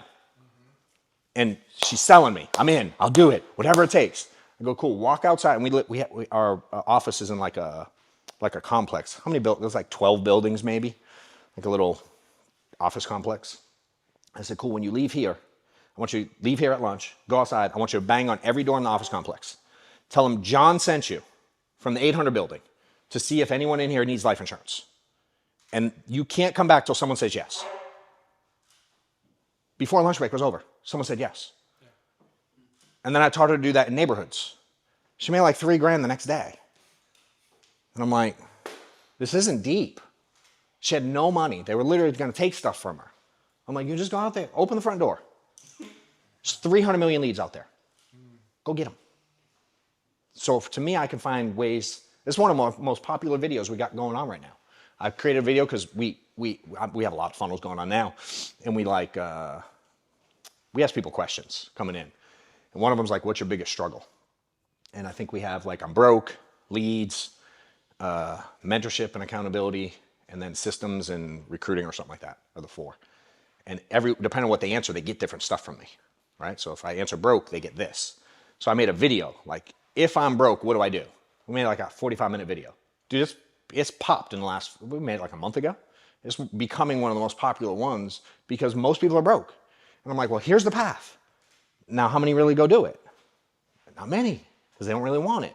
So to me, that's a little bit of a boundary. Like, I'll give you the path. So for me, I can work with anyone, dude, if they're willing. So I'm looking for willingness more than anything. I don't need you to have money. Because, again, it's not like a weird, like, do you know how much money's been made in this industry? Over the last 100 years? With no phones, no technology, no leads, no system, no automations, no instant approvals, literally nothing but human communication. Primerica was built before most of us existed. And they had nothing for technology. And I'm like, why is that the point where you can't get past? Like, I don't understand. Question. You know? Question, Doug. What would be the few things that you would say credited your massive growth from, I think it was 2010 to the following? Yeah, 10 to 15, we grew nothing. Okay. 15 to 17 was big. 19 was huge. We went from 800,000 to 2.5 million at the end of that year. 17, we went from, I'm trying to think what we were doing in 17, like a couple $100,000 at the beginning of the year to like 6, 7, 800,000 at the end of the year, something like that. 18, we were kind of flat. 19, we blew up again. And then 20, 21, 20, we blew up like 4 straight years. I got a lot of help. Hired staff. Amanda started helping me do a ton of the stuff. I stopped trying to be everything to everybody. I started implementing some of the stuff we're talking about now. Right? This was very gradual change. All the stuff I know, it's not like I rolled out of bed one day and knew it all. I just started working on it all. I started working on me. As intensely as I'm working on getting ready for that event this summer, I work on me. Every day, dude. Every day. I study, dude. I read. I listen to podcasts. I don't watch anything on social that's negative. I probably don't follow anyone in this room on social.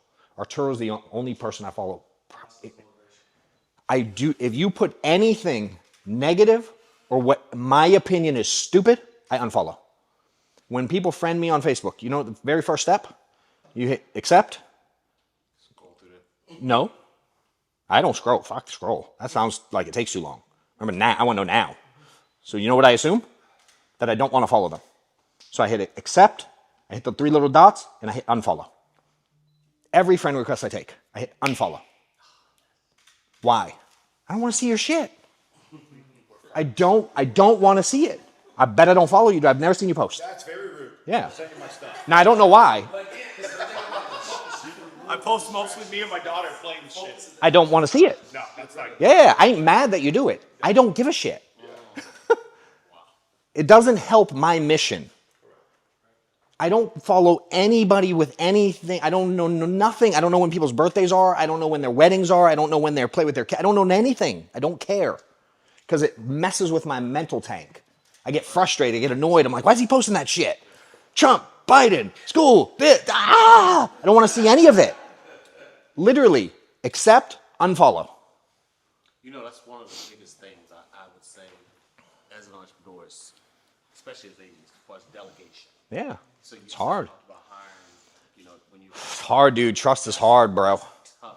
So it's like delegate, but like people have like fancy words for it. But I gotta like watch her shit. Now today, bro, she could wire X amount of money right now. She has full access. The bank calls her. I have to wire money. I have to call Amanda. I'm like, yo, I gotta send money. Can you do it? Like, fair? I literally don't. Could I figure? Am I smart enough to figure it out? Yeah, I could Google the bank and call the number and be like, yo, I have an account.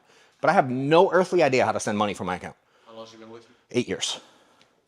How long did it take me to give you access? 4 years to touch my money. She's your only staff? No, not anymore. So her and I, so I had no staff till I didn't hire her till we were doing like 400 grand a month. I had 40 agents selling direct to me with no staff. I did all their contracting, I did all their onboarding, I did all their training, I did all the recruiting, I did all of it. My upline Kilomet, his girl, when I sent her the contracting, she would forward it to corporate. But I was responsible for everything else. I had 40 selling agents before I hired anyone. Do I recommend it? No, but I did it. So those of y'all that can't figure out the balance, I'm like, I don't give a shit. I do it with paper apps and paper contracting. So there's time. Was I busy? Yep. Was it a pain in the ass? Yep. Do I wish I hired her sooner? Yeah, but she was in middle school. I couldn't. You know, does it make sense? So then I hired a second. She was actually the second hire. I had a first staff right before her. Hired her to be the assistant to my assistant. And then she literally took over. And this goes to the leadership thing, right? So I watch. And leadership is taken, not given. And most of us try to give it. And they go, you're going to be my next team. You'll be leg 2. You'll be leg 3. Shit don't work like that. So I just watch for leadership stuff. And it's really easy to see. If you take anyone who you work with now and go, who stands out from the rest? Everyone has a name right now. I spend more time with that person. It's not that deep. If I go remove that person, do I have a second one? Who stands out for the rest from exclude that guy? Girl.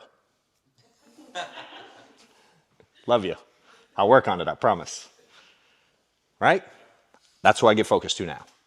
So that's the simplest rule ever. You can watch it here. Right? All this mess.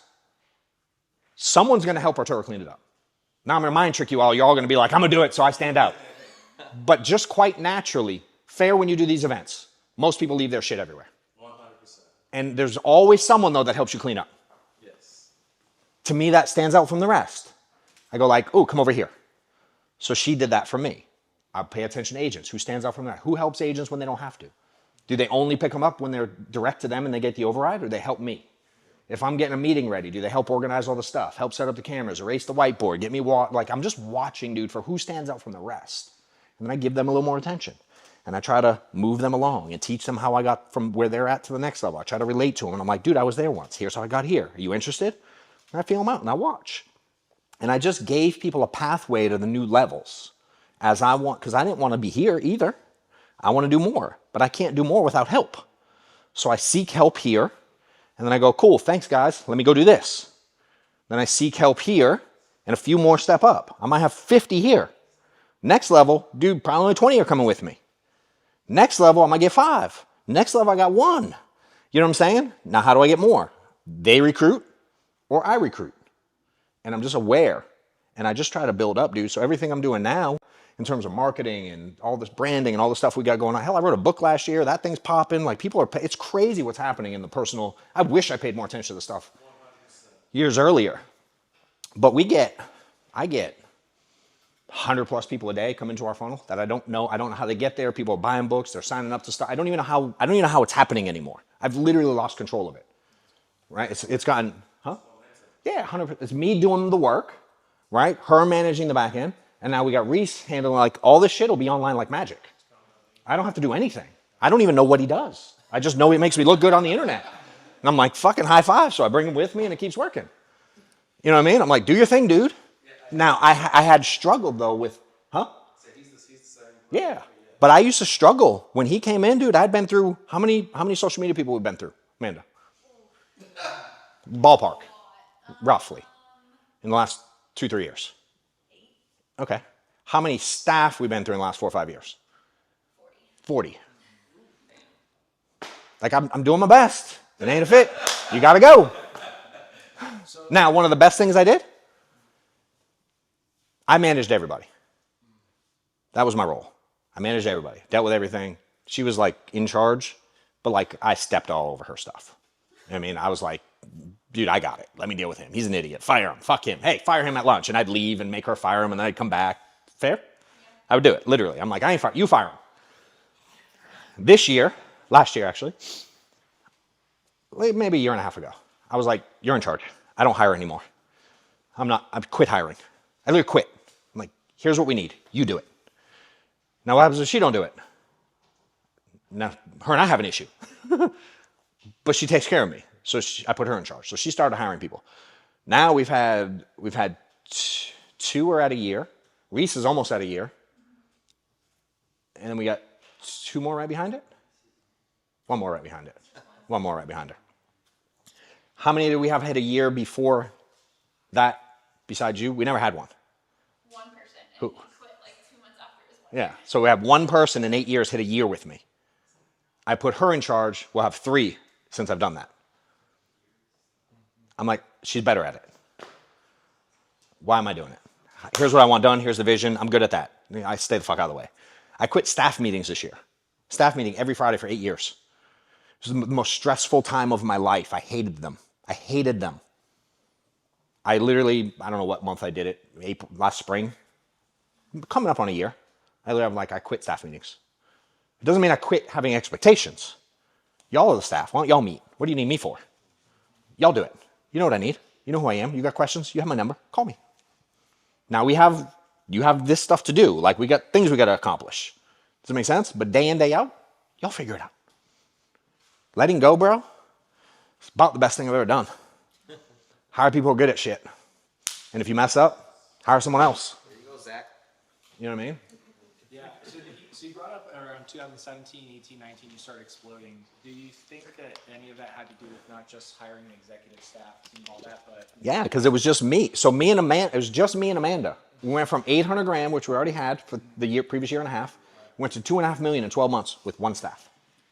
Was there any part of that at all? Was what kind of what we've been talking about, which is kind of there's a leader or two that kind of came in and goes, yeah, that's All right. I'm taking this. The way it worked, Yeah. at that point we had probably 12 managers that were doing some kind of recruiting. I signed with Integrity. We closed in 2020. And honestly, from that point in 2018, or call it 2019 is when we made the change, began in 2019, till, quite frankly, today, of those 12 managers I had, I bet at least 8 are still here. Yeah, that's the impressive part. Yeah. At least 8 are still here. So what changed? None of them have grown since 2017, 2018. Not one. Okay. Except I found people in depth that really wanted it more than the people I thought did. Right. And I was raised in this business to treat everybody like they were direct to me. Because if someone else didn't have that mindset, I ain't found. I was 5 in depth to dude who helped me. And I stood out on purpose because I was like, he's rich, I want that. And so I taught that. So those people, 12, did nothing. And I spent the previous 2 years trying to drag them to the next level. Trying to drag them to the pool, drag them to the golf course. I was trying to drag everybody there. Versus look for people who showed leadership abilities on their own. I started looking. And so they became recruiting for me. Every agent I've ever hired to me is a recruiter. You work with me, you're a recruiter for me, and you don't even know it, bro. I will find who you know. I'll psychologically find it. And I won't even talk to you about building a business. I will find your people. And I'll find your people, and I'll find your people, and I'll find all y'all's people. I will find the people. So to me, they were a conduit to others, and then I took care of everything from there. I trained them, I took care of them, and then I found people who were like, yo, I want to do what you're doing. Hey, you help me pass, as they would say, my upline's a dipshit. Can you help me? I'm like, yeah, I got you, dude. All good. They're fine. Just if you don't, just call me anytime. Like, no negative though, dude. It's all good. Let me help. If I can help, let me know. Spread, no spread, I didn't give a shit. Help them. And every one of the leaders that y'all know today, if you know, again, half of y'all just found out you're in our damn group, but every one of them came from depth. Every person who's anything in my agency today came from depth. I didn't hire one of them. Literally not one. But I identified things and I taught them. And then those people taught all the names that y'all know now. I actually had no involvement whatsoever in that group. But I birthed the foundation of it. Started with Nick Aiella. I don't know if any of y'all know, maybe you don't. That's how big this thing gets. The dude who started that leg, y'all don't even know. And we hired him in 2017, 17 probably. And then he found Frank DeSena, and he found this Chris Foda dude, and he found Allison, and he found, there's a ton of them. That all then found that layer, which is now elevated. And he's taking a run with it. And all y'all doing stuff.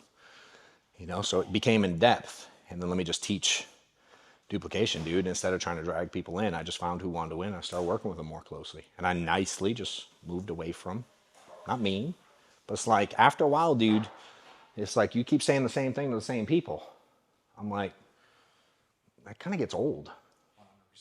And that's a hard phase of this business, is to take people that helped you build something to a certain point, and then they hit a ceiling. To move on from them, dude becomes emotional. Those are hard conversations. People get their feelings hurt, and they get like, that was hard. Most people can't deal with that. That was a very hard stage to move on from people who wanted to stay behind. That was tough. That was the toughest stage by far in my career here. Some people I helped develop, I recruited, I trained them personally, you know what I mean? And then I had to be like, you're like, you keep asking me the same stuff. Why do we talk? You don't listen though. So I have a really hard time mentally upstairs going, why do we talk? Why do you call me? I don't understand why you call me if you don't listen. Like I truly didn't understand it. And at one point I just had to be like, and it wasn't like all 12, I'm like, F you all one day. But like, I'm like, dude, I don't know how to say this and not be mean, bro. You're not doing anything. You don't listen to me. Maybe you should listen to her. I don't know how to help you, dude. I'm failing. But I'm still building, so if you decide you want to build something big one day, please call me. But I can't keep taking these calls, dude. I just can't do it. It's exhausting. I've had to have those conversations. Now, it's deep into relationships. You know what I mean? But again, all the growth, the big growth came from me leading, here's what I want to do, and finding people who wanted to follow. I'm going. You want to come along for the ride? I'll teach you everything I got. If you don't, we're going to leave you back here, you know? We're gonna go grab a dog, Sebastian, if we Love it. Yeah, if y'all want, I mean, I'll be around for a little while. I know y'all probably got lunch and stuff going on. If I can help in any way, I mean, I'm on social. I'm not hard to find. You can register for any of my shit and get in the funnel. I have meetings and events and trainings. I have stuff at my office. I do stuff nonstop to help the industry, not only people in the group or the company, but quite frankly, it's getting to be crazy where it's like other companies are reaching out for help, and you know, Atlanta. Yeah. Yeah. Well, y'all see what I brought him here, right? Make it happen. Wait, look, give it up for John, man.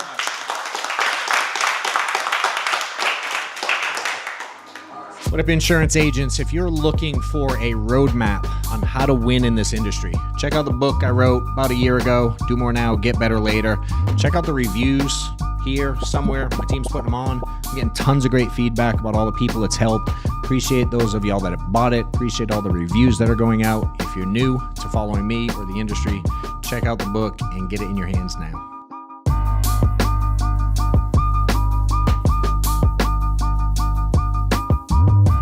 But at one point, dude, at its peak, I was probably 40 wide. Whoa. And if you really, I mean, if you really would have wanted, because obviously I understand that, like your bandwidth at 40 wide is so compressed. You can't handle 41, 42, 43. You're like, all right, here, look. I'll give up spread for someone else to manage it. For sure. No different than I give up income to have staff do shit. For sure. The same fucking Yeah. bill. The ideal number is what? Huh? What do you think the ideal number is? Why? Direct. Yeah. I don't know that there's an ideal number. I think it's what do you want to get out of it? What kind of income do you want to produce out of it? Yeah, I think there's 20 people doing 100. I think if you don't have at least a handful direct to you, you're not going to build anything significant. Yeah. You're going to be in danger a lot. 5%, it'll be fine. Yeah, sure.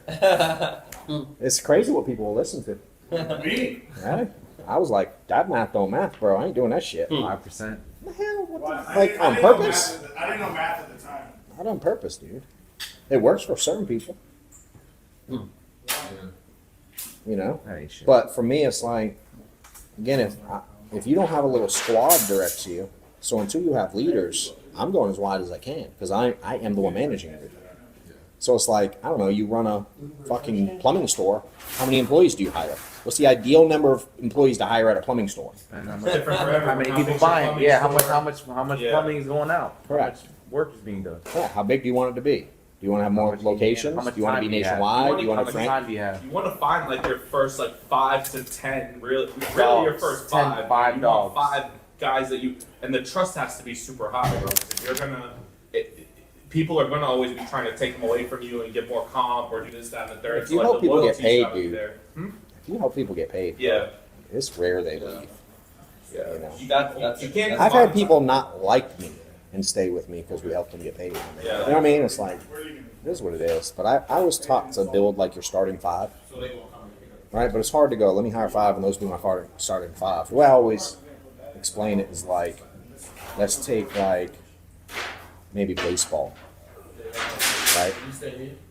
Like, how many are on? I know I just said starting five, but I'm gonna change it to baseball. We'll go 9, right? There's 9 on the field.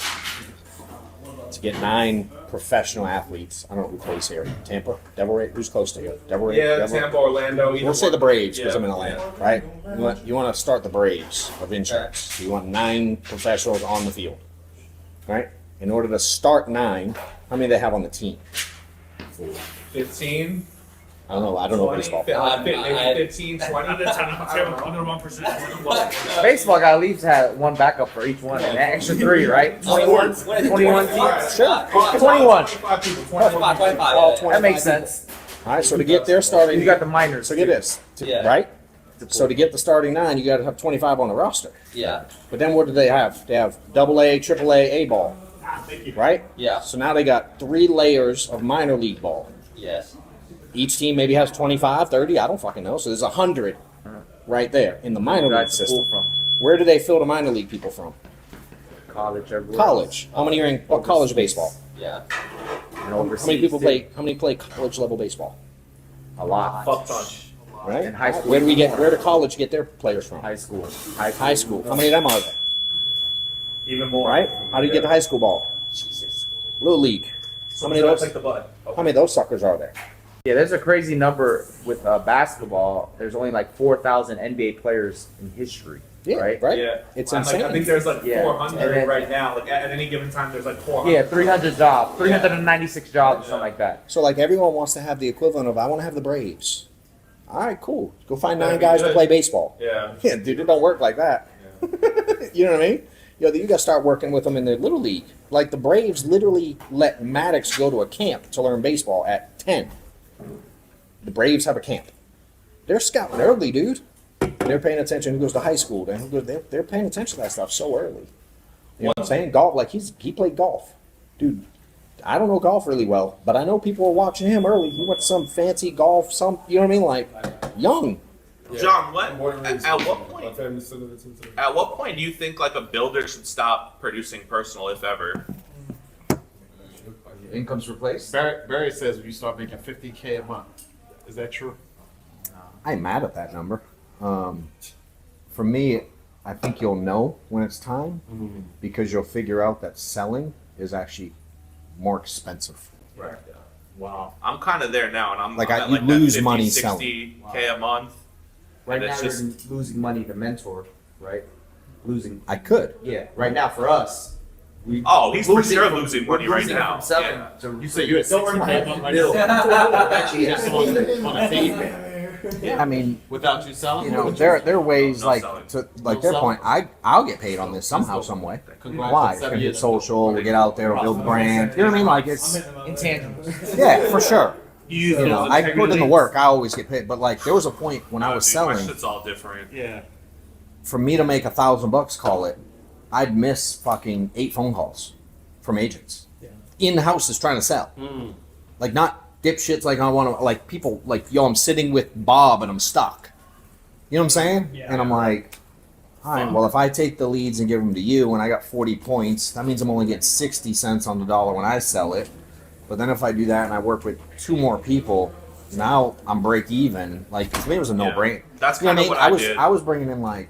Jack the I was selling like 30 grand a month when I knew it was coming, and I was probably making 80, right? And I'm like, well, I can make up another 30 if I just shift a few things around. You know what I mean? I give the leads away. That's going to get me 20 more by hiring. You know what I mean? I did, and I'm like, and within fucking 6 months, dude, I was making 150 grand without selling.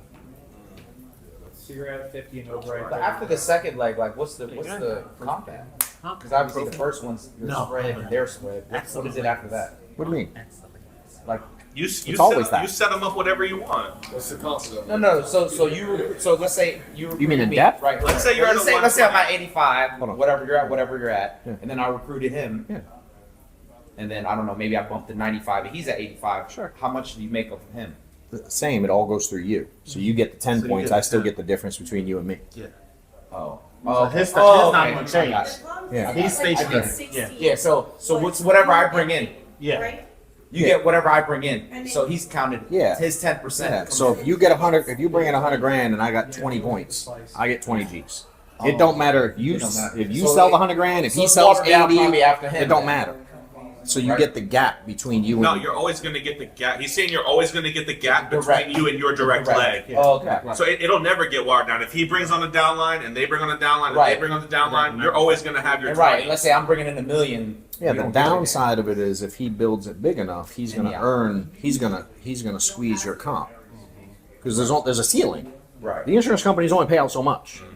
Does that make sense? So they Every have to go company direct to you, on the though. planet, technically, it could happen that way. It could depends on. Yes, that can happen. People can like I pass people. Yeah. You know what I'm saying? I was hired by people that don't do shit. And I smoked them. Keep working. Yeah.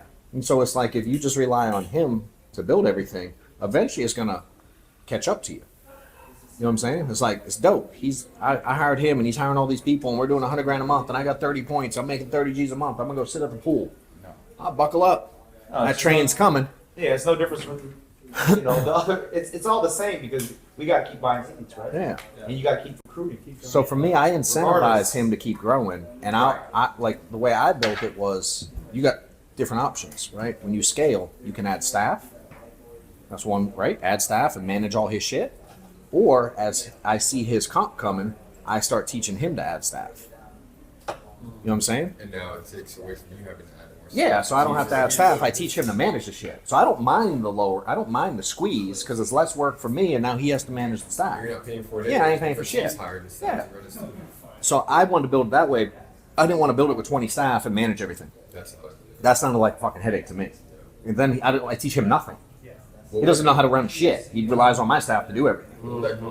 So you give him less comp to build to basically. I give No, him you more give him comp. more You comp. give him, I'm not yeah. sorry. I take less You take spread. less comp. You take less. I'm gonna make spread less off to of give you him. because you're gonna to save me let him do what he time. does. Okay, I got it. Because if anything, time. So let's say if you're at 20, you might say, okay, I'm gonna take a 10. Yeah, I might give people a raise early. And you if they're gotta- doing good things, and you won't say you want to build, and you're listening. You're easy for me. You know what I mean? And I see opportunity, and you're gonna get there anyway. I'm giving away free game now, but I'm like, if you're gonna get there in 6 months anyway, let's just say, what the fuck's it hurt me if I give it away now? So I lose $4 grand for 6 months. Who gives a shit? So I invest 25 G's in you. I teach you how to build a business. You're automatic, and I get to go work over here, and I'm fucking printing money for the rest of the time. And all it cost me was 25 G's spread out over 6 months. And now you're fired up that I helped you out early. Does that make sense? And I'm like, I'm just being smart. One of my biggest mistakes. My biggest mistake was giving a guy. You ever give somebody too much props? You know how you talked earlier. You give them too props, too much, too early. Sure. So let's say you might 100%. have them on a call. Oh, It's yeah. eating the ego. I'll start mess 'em talking. up sometimes. Next thing you know, they're diseased. They're like a bad apple that destroys the whole bunch. Because we had a great team. We probably doing about 175, which ain't shit to you. But to me, I was like, fuck it. I was like, great, you're doing 175K a month. I remember being there, bro. Like, I was fired up when I was there. I promise you that. Yes, I was like, give me. Yeah. Yeah, he kept talking to everybody. Man, COVID happened. Yeah. You gotta learn how to kill a cancer, dude. Yeah, It's a fine balance of highlighting someone. Do that again. And at the same time, and you can see I do it. I'm on purpose with it too. It's like it ain't that big a deal. Like I'm not blind to what we've done. Yeah. But I'm like I am just a dude that has the same license as y'all. I just done it long. You know what I mean? So even if you sell a lot, I'm like, he sells 500 grand a year. Okay. No offense, anyone can fucking do it if they put in the work you put in. Yeah. So it's cool that he's doing the work, but he's not special. Yeah. Because we're not. Yeah, edifying them. We're not. Yeah. You know, and some people like you did. It's no big deal to you, bro. The guy that bought me, he did 25 billion last year. I fall off the books right now. I'm a fucking rounding error to him. He don't give a rip. You know what I'm saying? Are you able to 25 billion. We did 200 million. Like, 25 billion. I don't know what the percentage is, but really small. I guess I was mindful coming into it, like understanding the industry, being new to it. It's you hear comps, you hear numbers, you hear this and that. Dude, you're gonna hear a lot of fucking Yeah. talk. Just here's what I learned. If I go fucking get paid, I do good, and if I help people get paid, I do better. All the other noise, who gives a shit? Like none of it matters, dude. Yeah, there's always noise. There's always fucking noise. You're like, Google this, Google that. You do Google your fucking religion. See how much bad shit's out there about that. You know what I mean? Like, what are you gonna do? Like, who cares? So much chaos that I was just like, I'm not gonna listen to anyone. Just come. For me, all about no noise. I don't even, as you see, I hear, I'm like, like who gives a shit? Just, if you're getting paid and you're with good people, you know, it's all good. If you had to rebuild it right now, where would you start? What do you mean, where would I start? What would you do? I mean, would you do anything different from? I mean, knowing what I know today or not, I mean, what I know today with connections and shit like that, dude, I could start an empire tomorrow. Right. You know what I mean? It's like, but if I was starting fresh, Like for the new guys, like they start if you rewound me and I got to keep a little bit of knowledge and, you know, I mean, dude, I love our space. I love the life space. I love the advanced model. What company are you currently with? I'm under FNO. Oh. Integrity. Dude, I would be smarter. There's not a ton. I don't go like, oh, I would do it totally different. I like working under infrastructure. I don't want to be the dude that has to fucking figure out all the pieces. I don't care. I don't need that necessarily. Yeah. Need my own IMO. Yeah, I'm not that. I don't give a shit. Sounds like a lot of fucking headache. I don't care about it. Yeah, I just don't give a shit. You know, I can do. So I would still run the same path. I even enjoyed, even though there's certainly people along the way, I'm like, but I learned from those situations. You know what I mean? I'm not one that's like, let's run to the green grass over there, because I don't believe it. I'm like, you're full of shit. Yeah. Like, I just think most people are full of shit. They are. You know? So that's facts. For me, it's like, dude, I don't need, the reality is none of us need anybody to go and print money in this business. I didn't need you to get paid. You haven't needed me today to get paid. You know what I mean? Like, we need clients and we need to be able to prospect and talk to them. We need a product. All the other shit, dude, it all works. Every lead type works. Every company works. Every strategy works. Telesales, not telesales. One call close, not one call close. Fucking field sales, telesales, Zoom, not Zoom. Book appointments, don't book appointments. Health, fucking ACA. Cold call. They all work. That part, yeah. Yeah, power dollar, They all no power work. dollar, it all Correct. fucking works. Like, it's like, who cares? I don't care. All the stuff, I don't care about it all. Just like, who gives a shit? It all fucking works. Just take your thing and go. Most people just don't. You just aren't pushing the pedal hard enough. That's most people. You know what I mean? Hey, go buy his book. He's got a book for books agents. on sale. You got I got a couple, I bet. Yeah. Is that in that bag? Dump it out. See, it's like fucking Halloween right there. She knows exactly how many you had in the bag. Can I sell you? I got 4. Get Amanda. Oh, you noticed that. Sell you? I like her. I can take payment. I have a little thing. What's your Zelle? I can tap. So what, did you write the book for simplicity's sake? Did I write the book for what? Here he goes. Did you? I want to really understand the question. Did you write the book for simplicity's sake? Did you? What was for you? What, I didn't what write was it the problem? for simplicity. What did you? I am simple. Okay, there you And go. I wrote a book. So by default, it is simple. Okay. Because did you see? Because you mentioned because what I said wasn't that crazy. Like monetizing in months instead of just saying 6 to 7 years, saying 70 to 80 months or whatever. It wasn't that crazy. But I can tell that you don't like things that are uberly simple, and I feel like, and I've heard from Arturo, he was like, bro, John's outlook, and I've seen your interviews and your podcasts, and I've seen your stuff. You speak before. I know how much you value just fuck the noise. Literally, you need a product, and you need to get prospects and leads to connect the dots between those two. Did you see so many people? Yeah, did you see? I wrote the book as a challenge to myself. Yep. I've had a lot of people tell me over the years I should write one. Yep. When I started speaking and training, it caught on. Yeah. I mean, it's. How much is a box? And Okay. I had a fear of doing it. I don't really know why. I'm like, dude, I don't know. I'm not like English, like not just speaking it, but like proper. Like I'm learning Spanish, and they're like, do this with a pronoun and this with a verb and this with an adjective. I'm like, I don't know what that shit means in English, right? Yeah. Like, that's not the way to teach me. Yeah. Do this verb before the adjective. I'm like, conjugating the verb. And I don't know what conjugate means. Spanish 101 for sure. Like, now I get it, but I'm like, she had to teach me a different way. Yeah. Does that make sense? Because I'm like, it was difficult to get out of your own head to be like, I'm just gonna write this and fuck. Yeah. So I just had it on the sideline for a while, dude, and just quite frankly, man, a lot of people asked. Yeah. And they're like, and then a lot of people recommended that I should, and I'm like, sounds fucking complicated. Yeah. And then I just I do like doing hard things, so I just decided one day to fucking do it. And how long did it take you? Maybe like a year and a half, probably. It wasn't complicated because the way I went about it, I tried to sit down and physically write a book. But first of all, I couldn't even read the fucking writing after I wrote it. Fair? I was like, what did I write? Did you use Ghost? That I did. And then I was like, I have it on my phone. I'm like, this is awful. Like, because then I gotta like think a lot. But I'm like, what am I really good at? Fucking talking. Yeah.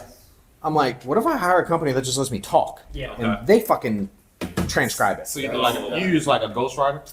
I mean, no. He had a transcriber. They talking. They wanted to do that, where they wanted to get my story, and then they tried to rewrite it. Yeah. And I read the first 2 chapters, and I said, that's not me. I didn't say that. Okay. Those are fucking big words. I don't know. Okay. If I have to Google the words in my own book, I didn't write it. I got it. You said this. I did not use that fucking word. I promise you. And they kept trying to. I'm like, bro, I'm writing the book like me. If they like me, they'll like the book because this is me. So we did. They helped me. I knew the concept. I had the concept. Do more. It literally means do more, but it's also an acronym that stands for some things that are important to me.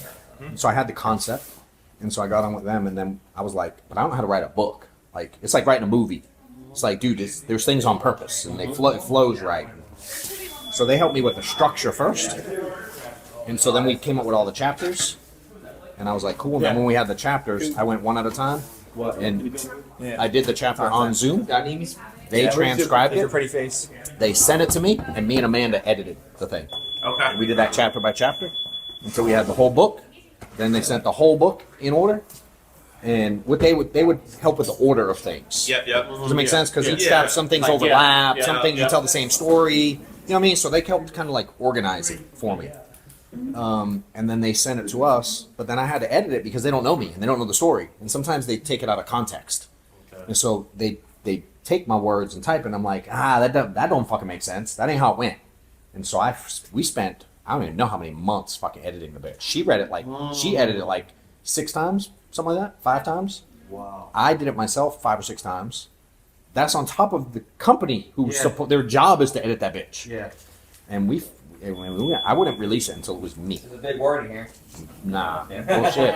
And ain't gonna be that many. I promise you, dude. Like, how does the structure go with that? Like, do they give you a publishing deal, or like, do they? I paid. I ain't made a fucking penny on that book. You haven't? Okay. Nah, dude. It cost me 20 G's to get it, and then I gotta pay every time to print it. Just 20 G's just to hire the person to do that. And you pay the annual print. The annual. You pay the. And I pay per. What do we pay? Like $4 a book to print it now. 60%. Well, if you buy it on Amazon, they take 60% rip right off the top. Yeah, so I don't see no money from it. I see like $2. If you buy it off the website, we buy it from a third party. We print them, we bring them to the website, and we pay like. It's like $3.80 a book. Yeah, so I pay $4 a book, but then I got to ship it, and we send all kinds of free shit with it. So I don't make no money. I make a couple bucks a book, maybe. Yeah, But it's you have to sell building, a ton of those for dude, it's fucking marketing, bro. Yeah. My brand's blown the fuck up since I put that out. Yeah, that's awesome. Why didn't you increase the price a little? Because I wanted people. I don't know. I'm weird.